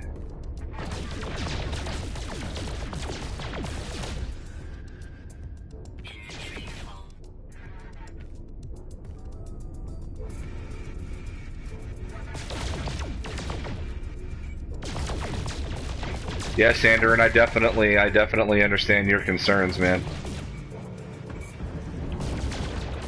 My inclination is always to have faith in Hello Games. You know, but I definitely sense why you're worried, but.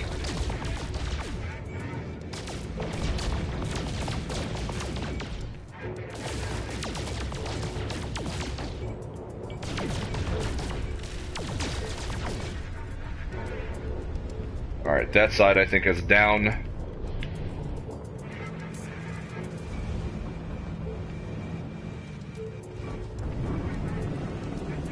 Whoa, whoa, whoa, whoa.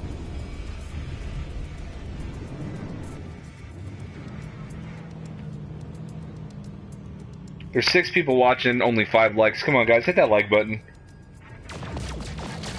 Especially if you want me to kill this Sentinel freighter right now, I need your support.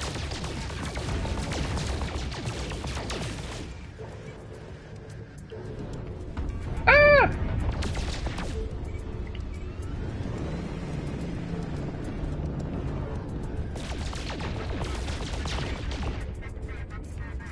I wonder if I call my freighter in next to it, will my freighter attack that freighter?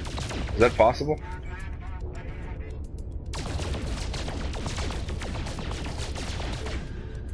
Come on. Already liked, bro. I know you did, Stark. Which I most certainly appreciate. Do it! Exactly, dude. Exactly.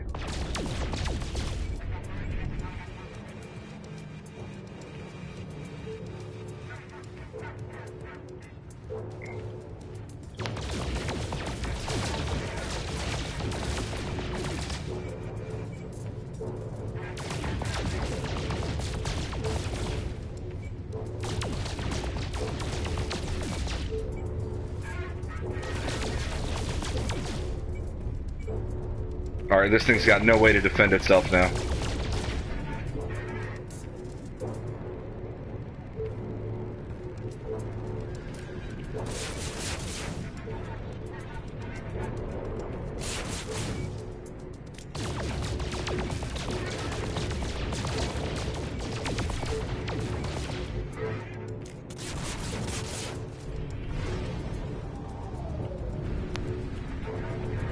What do I attack? Do I attack the bridge? How do I do this?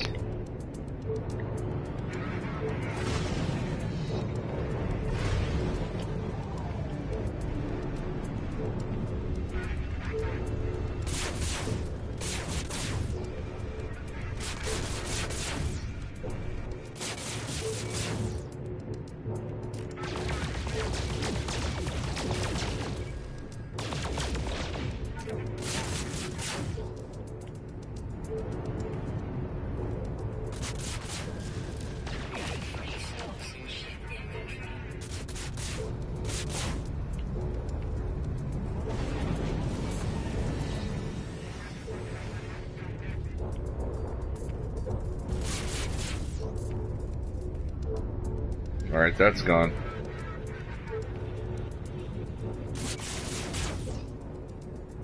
I mean, is that your only options, to take all the guns off this thing, or can you actually totally kill this fucker?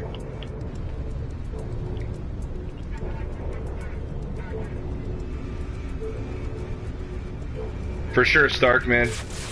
Take care, and I'll try to get on tonight, man. If I see you, I'll join your game, or if you see me, join mine, whatever. You know. What's up, Cuz Walt in the chat? What's going on, dude? Thanks for jumping in. Cuz Walt said tried it, but it doesn't work. At least a few weeks ago it didn't work. What, you mean like fully take down the freighter? Yeah, it seems like all you can do right now is just shoot the weapons off it.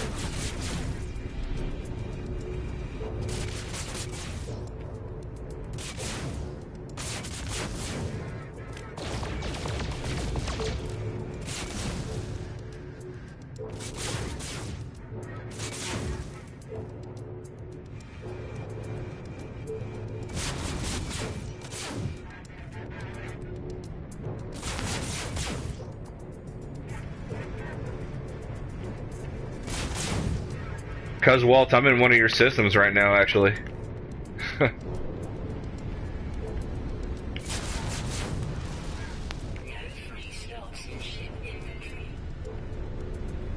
Oh, have your freighter fight another one. Gotcha. Yeah, look. We got Cuzwald's base, we got Dave Langer's base. But don't worry, I went through the terminus, I didn't give your locations away.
Come on, Panda, you did the hard part. Don't let the Sentinel starships kill you now. Get your shit together.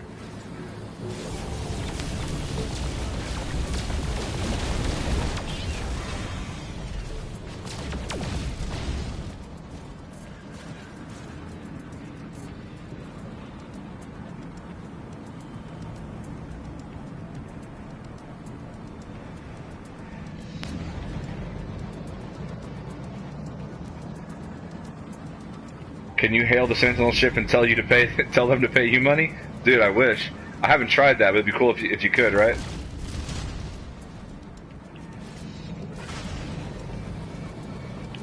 Funny Imp says, alright man, gotta go. Coworker just took the community charger and I'm dying here. Yeah, no problem, dude. Thanks for stopping by, Funny Imps.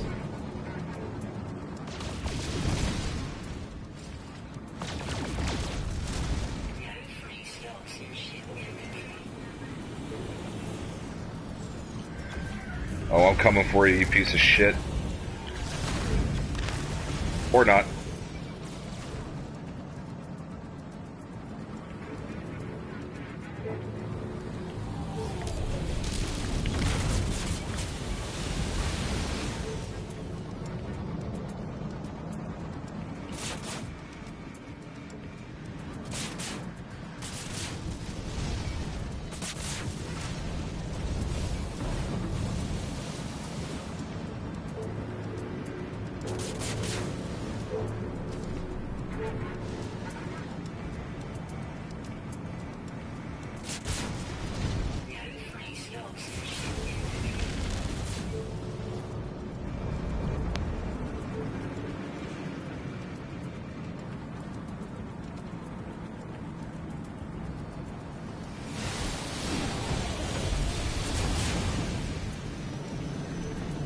I love how they can shoot at impossible angles.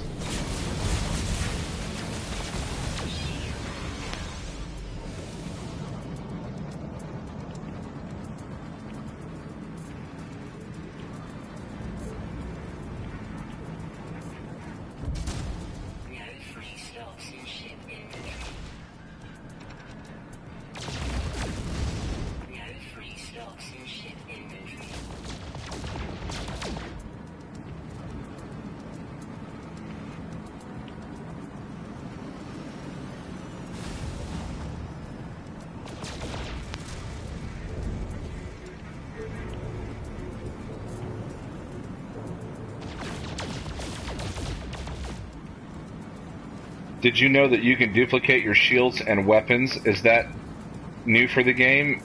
It is overly easy to do. I'm thinking they did that on purpose. I don't know.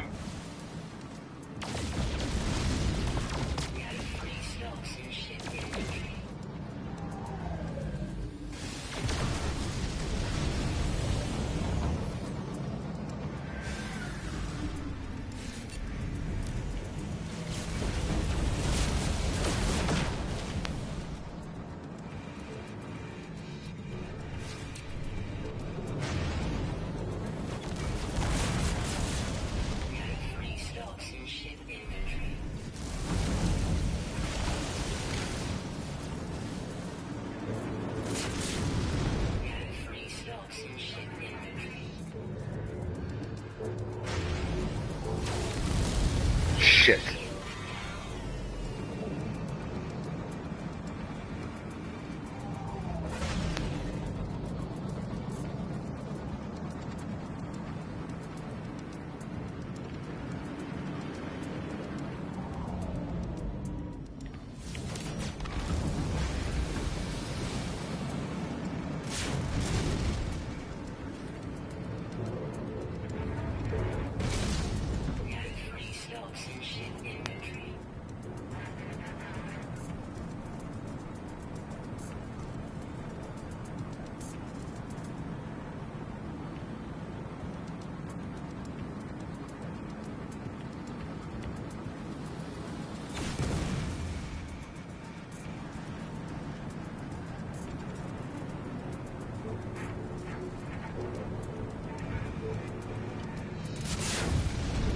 Takes too long for your shields to regenerate.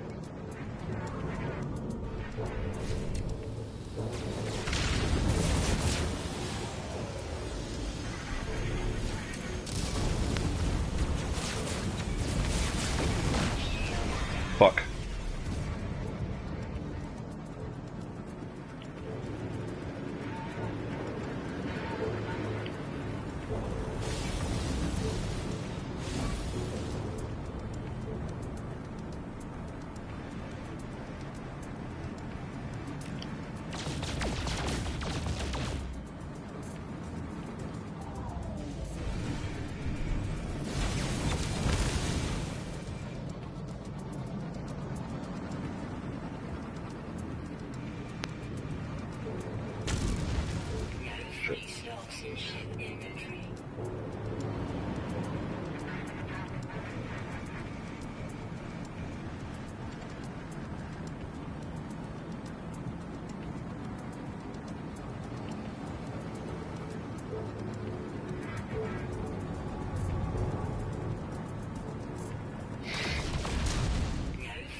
Alright, come on.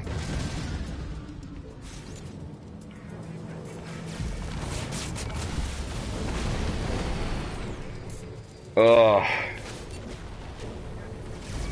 Damn it.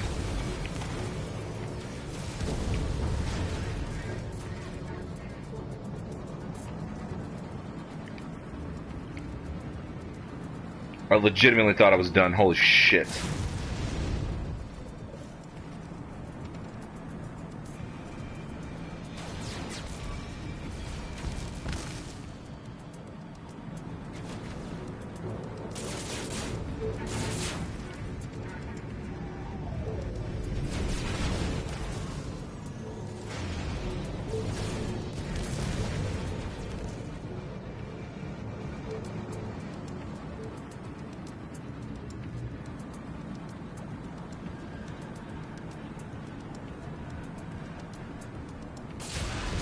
What, we got Hidden Jew in the chat? What's going on, dude?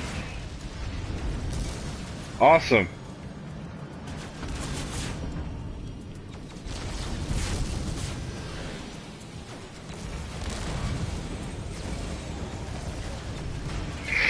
Shit.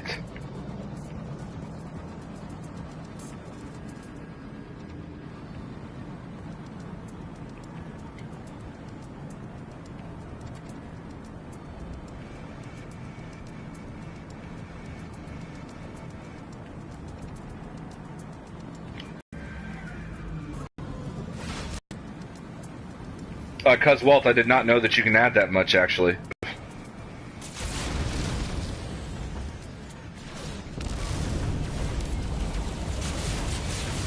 Yeah, you fuck. Excuse my language, guys, I'm so sorry.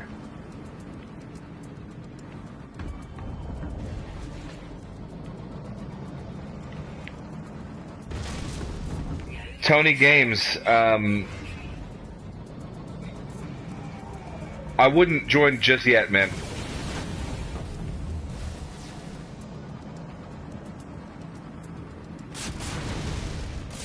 Trying to solo this one. What's your gamer tag, by the way? Are we friends on PSN?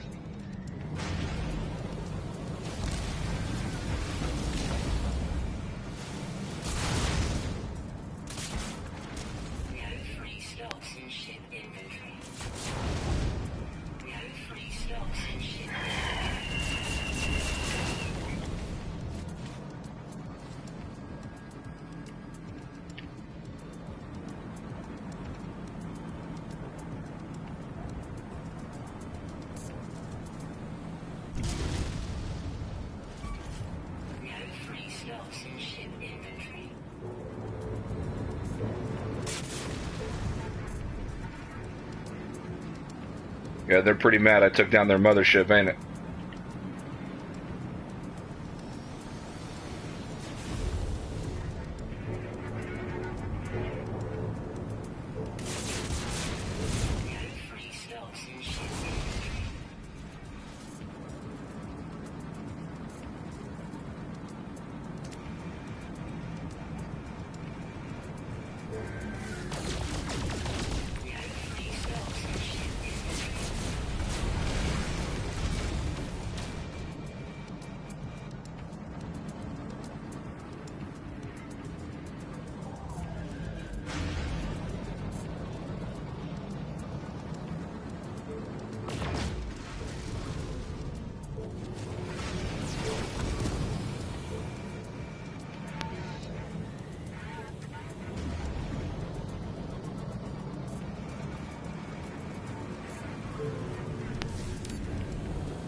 Damn, dude.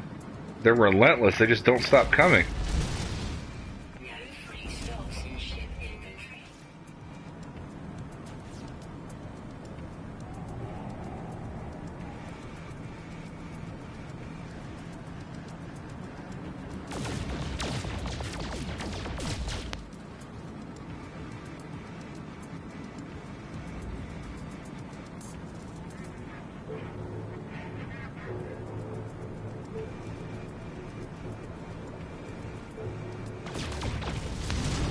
Yeah, shields, climb, climb.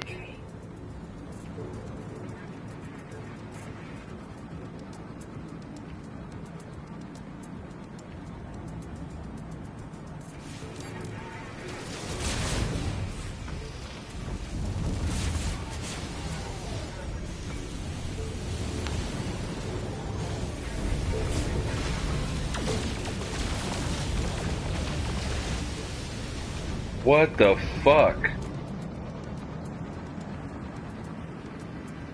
Can they like shoot out the side of their ships or something? Jesus.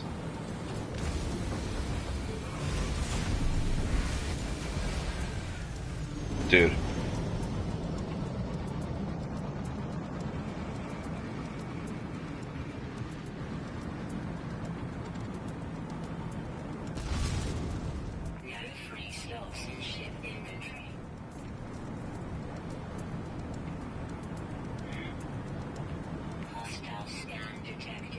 Senior Live had to join, lol. Riding to my next job, then I'm off. Nice, Hidden. I was telling everybody that we're going to be playing some Grand Theft Auto 5 later, and we might make time for No Man's Sky, but we're not sure yet, so...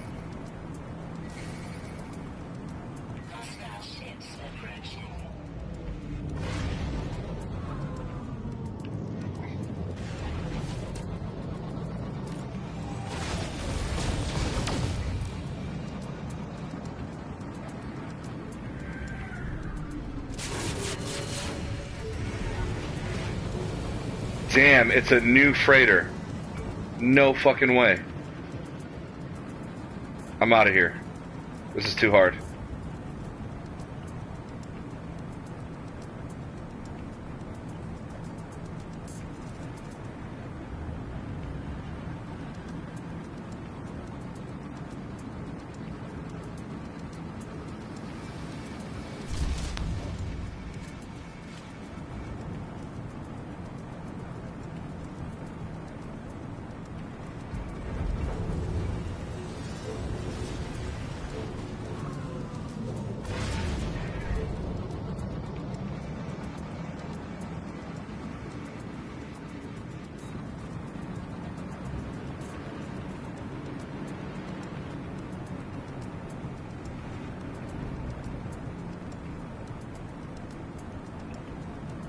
Ryder. What's up, Ryder S? Thanks for joining. Ryder S says, while watching this, Ace's High from Iron Maiden is running through my head. Cuzwalt says, you can duplicate an economy scanner if you really wanted to. That's weird. Ryder says, hey, Panda in chat. Big shout out to Ryder S. Hidden says, what a battle. Bro. It was hard, dude. I took down a bunch of Sentinels, destroyed a Sentinel freighter, which I found out doesn't do a fucking thing. And then the Sentinels just kept coming. There we go, there we go, there we go, there we go, there we go, there we go. Outrun these fuckers. It's about the best thing I can do, I guess. Jeez. Sandrin says, ooh, Panda, we got Cyberpunk demo gameplay. Ooh. Gotta see that. Gotta see that. Excited as hell about that game.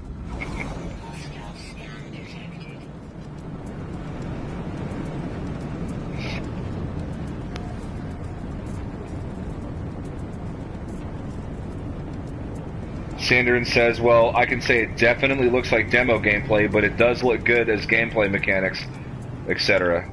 Oh, okay. Cool.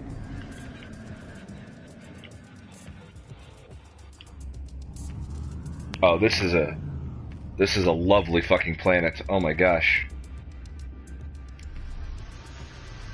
Ugh.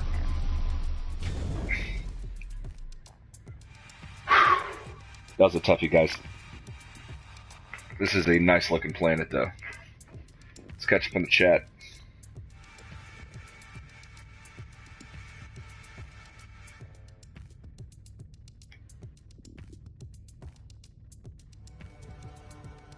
Hidden says, can't wait to come back to the channel again, bro. It's been a long time. It has, man.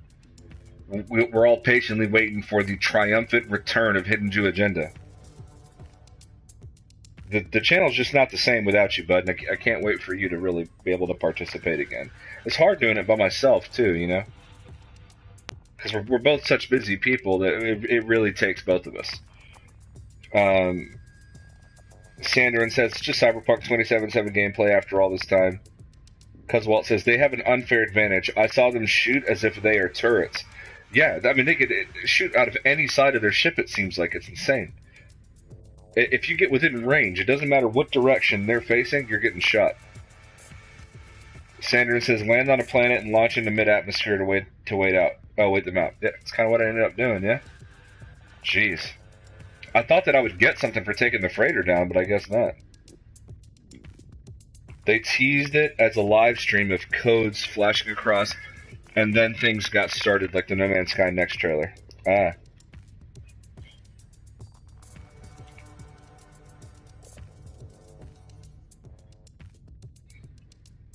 Oh, we got a new subscriber to the channel. I'm not going to pronounce it correctly, so I apologize, but thank you for your subscription.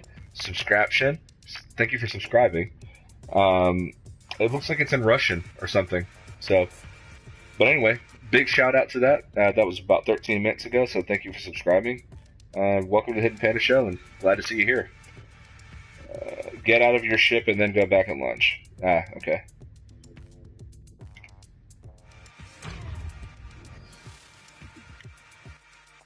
Whoa!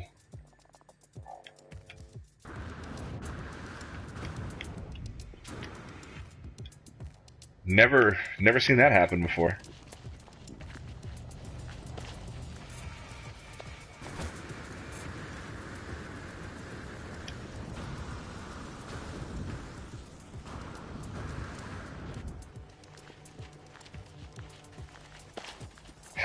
I didn't mean like that.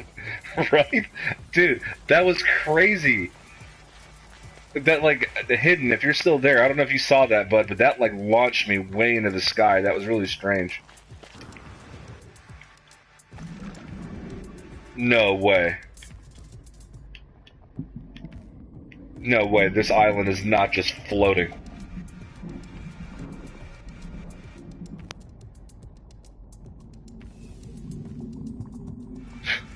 I'm moving my head like that's gonna help me out.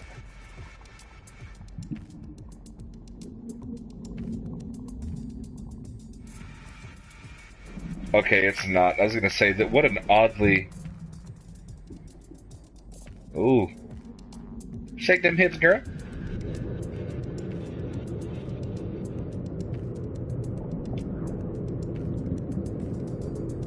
Alright guys, we got 9 likes and 3 people watching, so either you guys got bored or somebody's cheating with the like button. I'm totally joking, by the way. Oh my god!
What is that?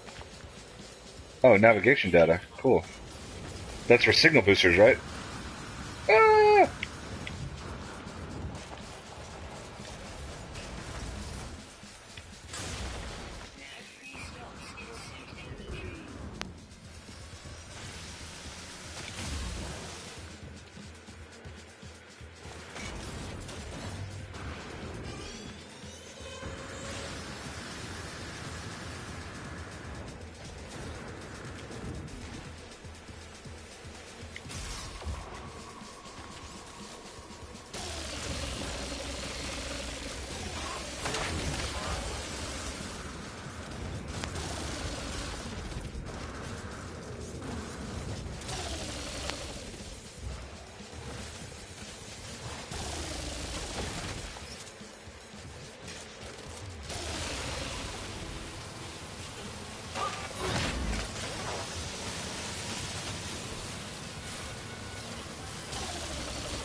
We're gonna make a run.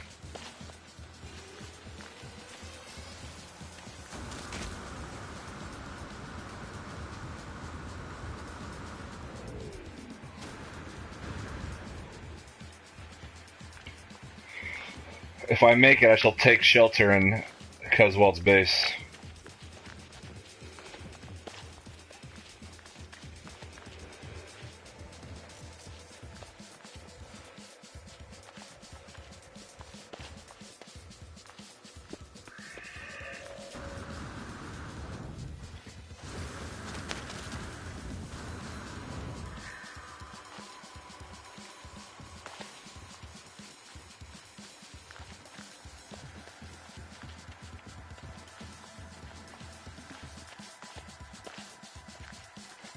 Okay.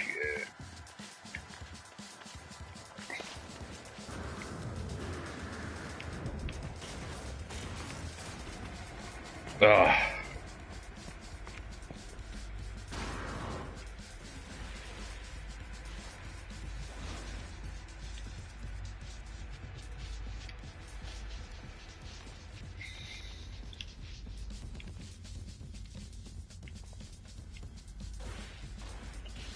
Whew. Hopefully they'll leave.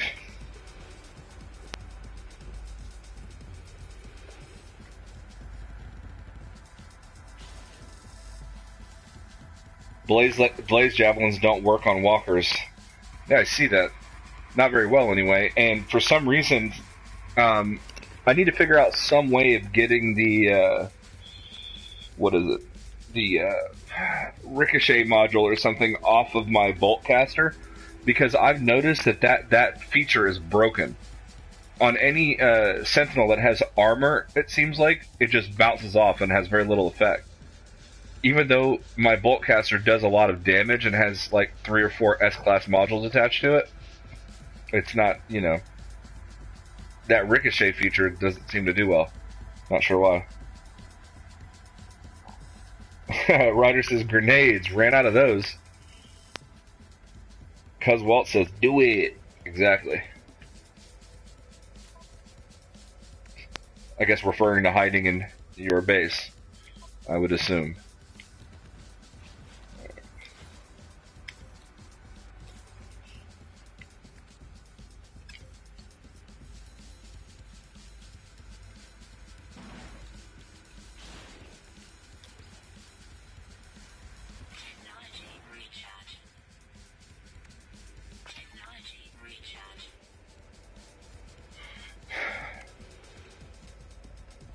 And then bolt caster, I need bullets.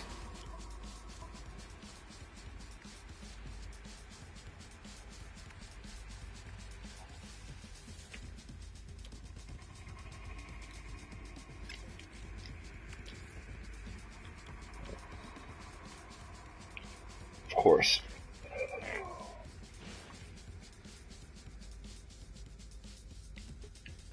Hey, but I got some nanites on that. Hell yeah. So I don't have any ferrite dust to make it. And if I go out there, I'm going to become ferrite dust. So, shitty. I guess while we're here, let's explore Cuswell's base.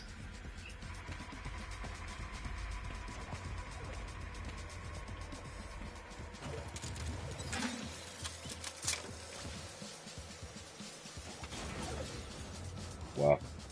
They're just waiting out there for me. What do we got here? We got some refiners. Yep. Quite the operation, Cuswell. What are you predominantly making with that? I heard that the refiners can actually make nanite clusters.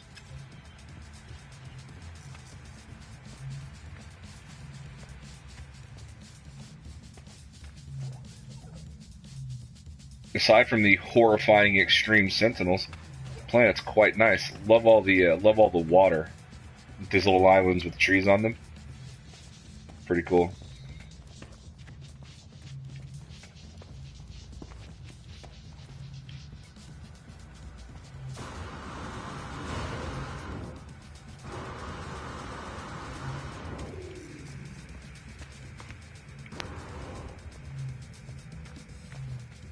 Let's see. Probably should add some life support.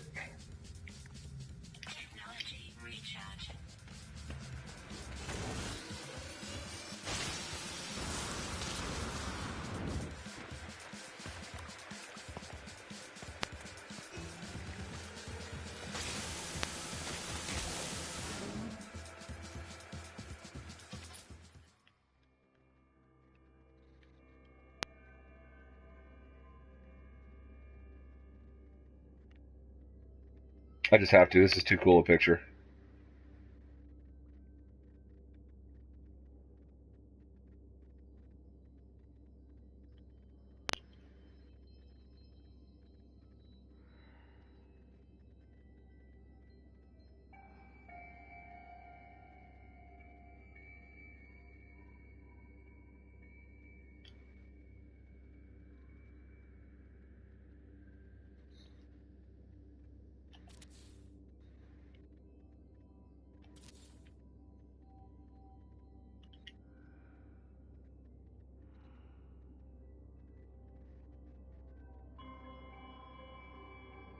Just snap a shot of our cool little sentinel friend right here.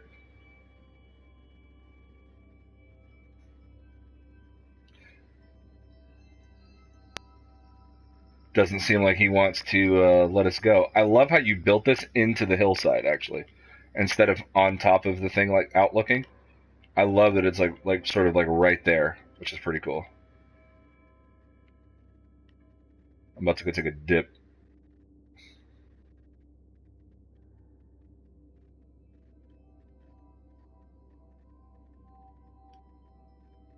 What a cool little outcropping. Did you create that, or was that landmass already like that?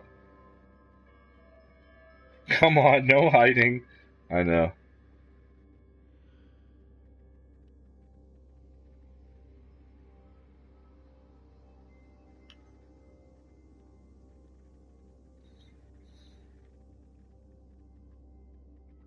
Oh yeah, that's a good shot.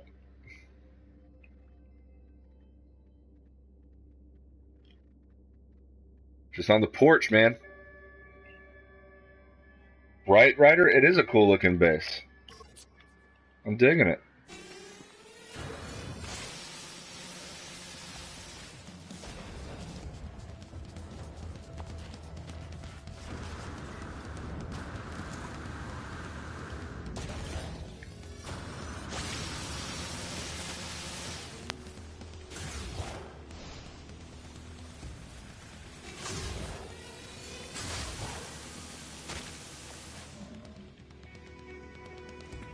Yeah, I don't have what I need to kill that thing.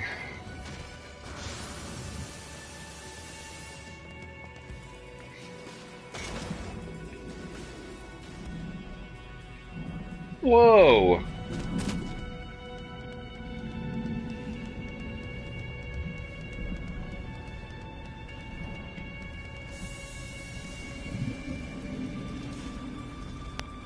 That is just cool.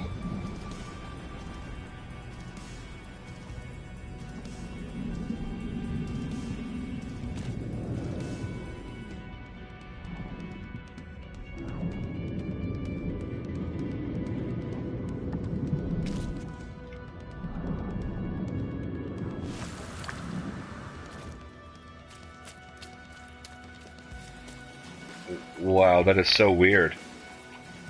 I love it.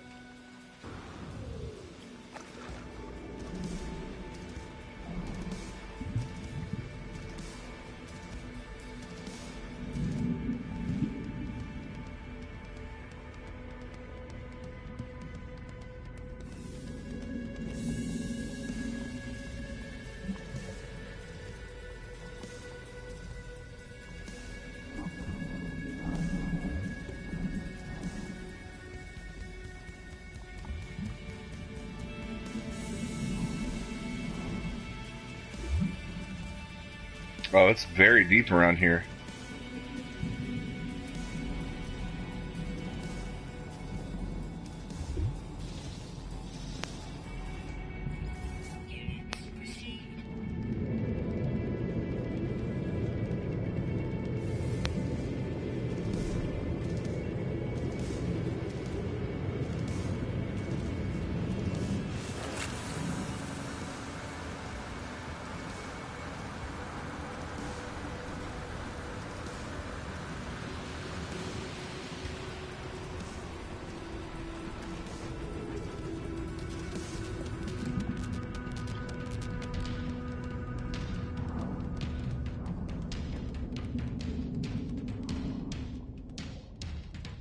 I love how deep the oceans go now.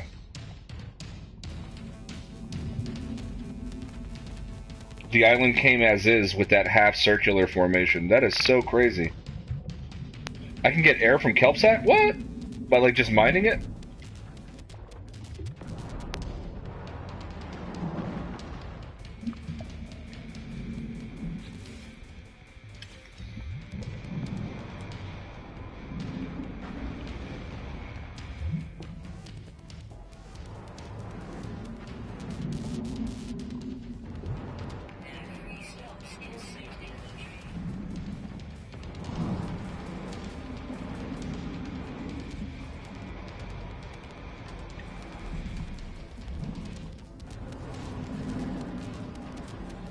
Alright, now where do I place it? Because I'm dying.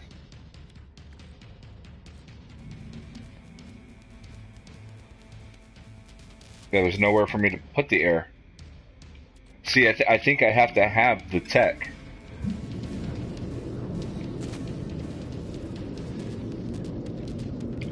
Dude, these sentinels are never going to go away.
Oh.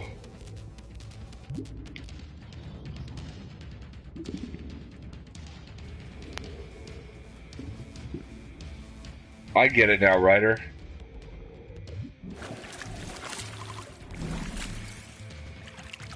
I'm actually going to give that a try.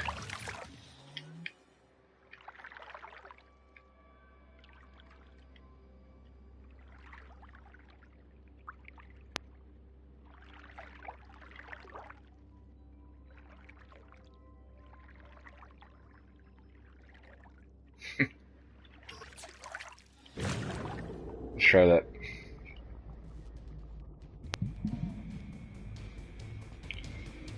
Panda, hope you get out of this kerfuffle. Gotta go now. Have a great stream. Appreciate it, dude. Thank you.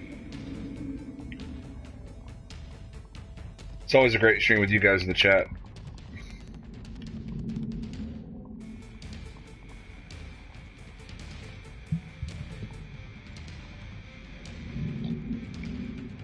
Alright, let's do this kelp sack thing.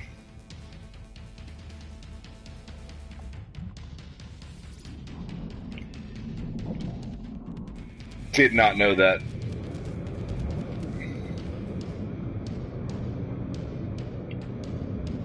Ryder S with the what do you call it? Tips and tricks. Hell yeah. Thanks, dude. I literally did not know you could do that. That is too awesome. Alright, let's go check out Dave Langer's base. And then get the fuck out of here.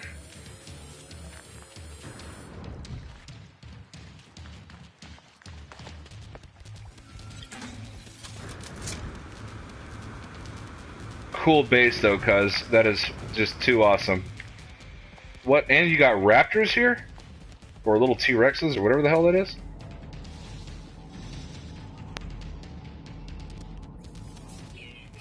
That is awesome.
This is a really cool planet, cuz.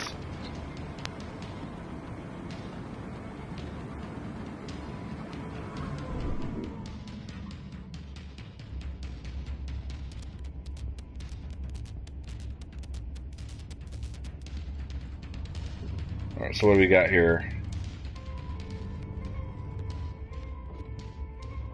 Looks like Dave's just starting his base as well.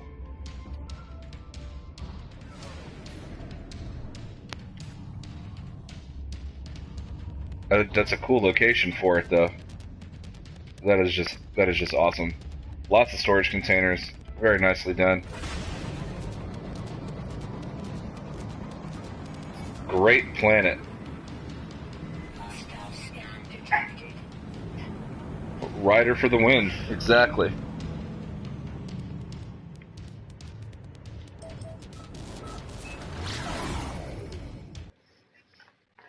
One second, guys.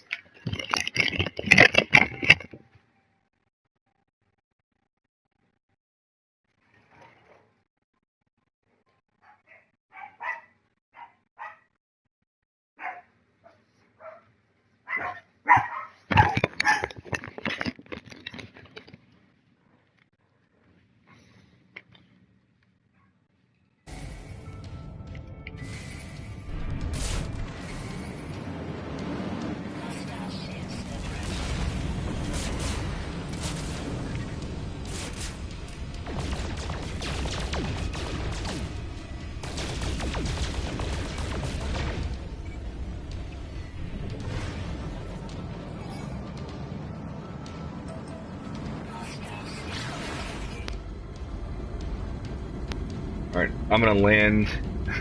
I am enjoying it, thanks, Panda. Yeah, dude. It is a cool spot. I'm gonna land in the space station, guys, and I'm gonna call it a day.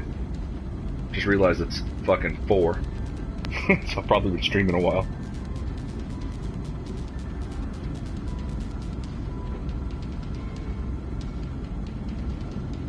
Ryder says gotta go. Everyone have fun. Yeah, man, see you later, dude. Thanks for stopping by.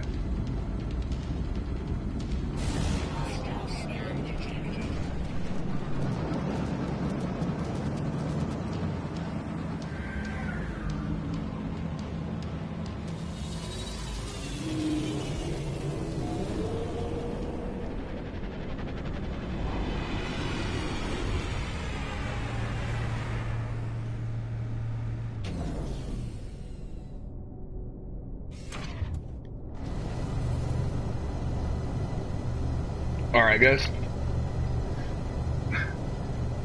That's gonna be it for now. I may jump on later tonight. I need to actually be productive. So I'm gonna go ahead and go.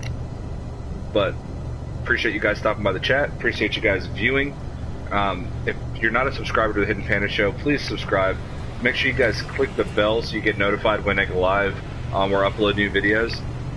For people that are not familiar with the channel, I do discussion videos, edited videos, like fan trailer type videos, as well as live streams. We do play other games on the channel besides No Man's Sky, but not very often. Predominantly it's No Man's Sky. So if No Man's Sky is what brought you here and you see us playing a different game, don't worry. It's like one of the few times that we'll probably have something that's not No Man's Sky. But anyway, guys, thanks again. Appreciate you guys stopping by. Thank you for joining the stream. Thank you for being cool in the chat. Can't wait to see you guys next time. And as always, I'll catch you guys later on in the No Man's Sky universe. Panda is out.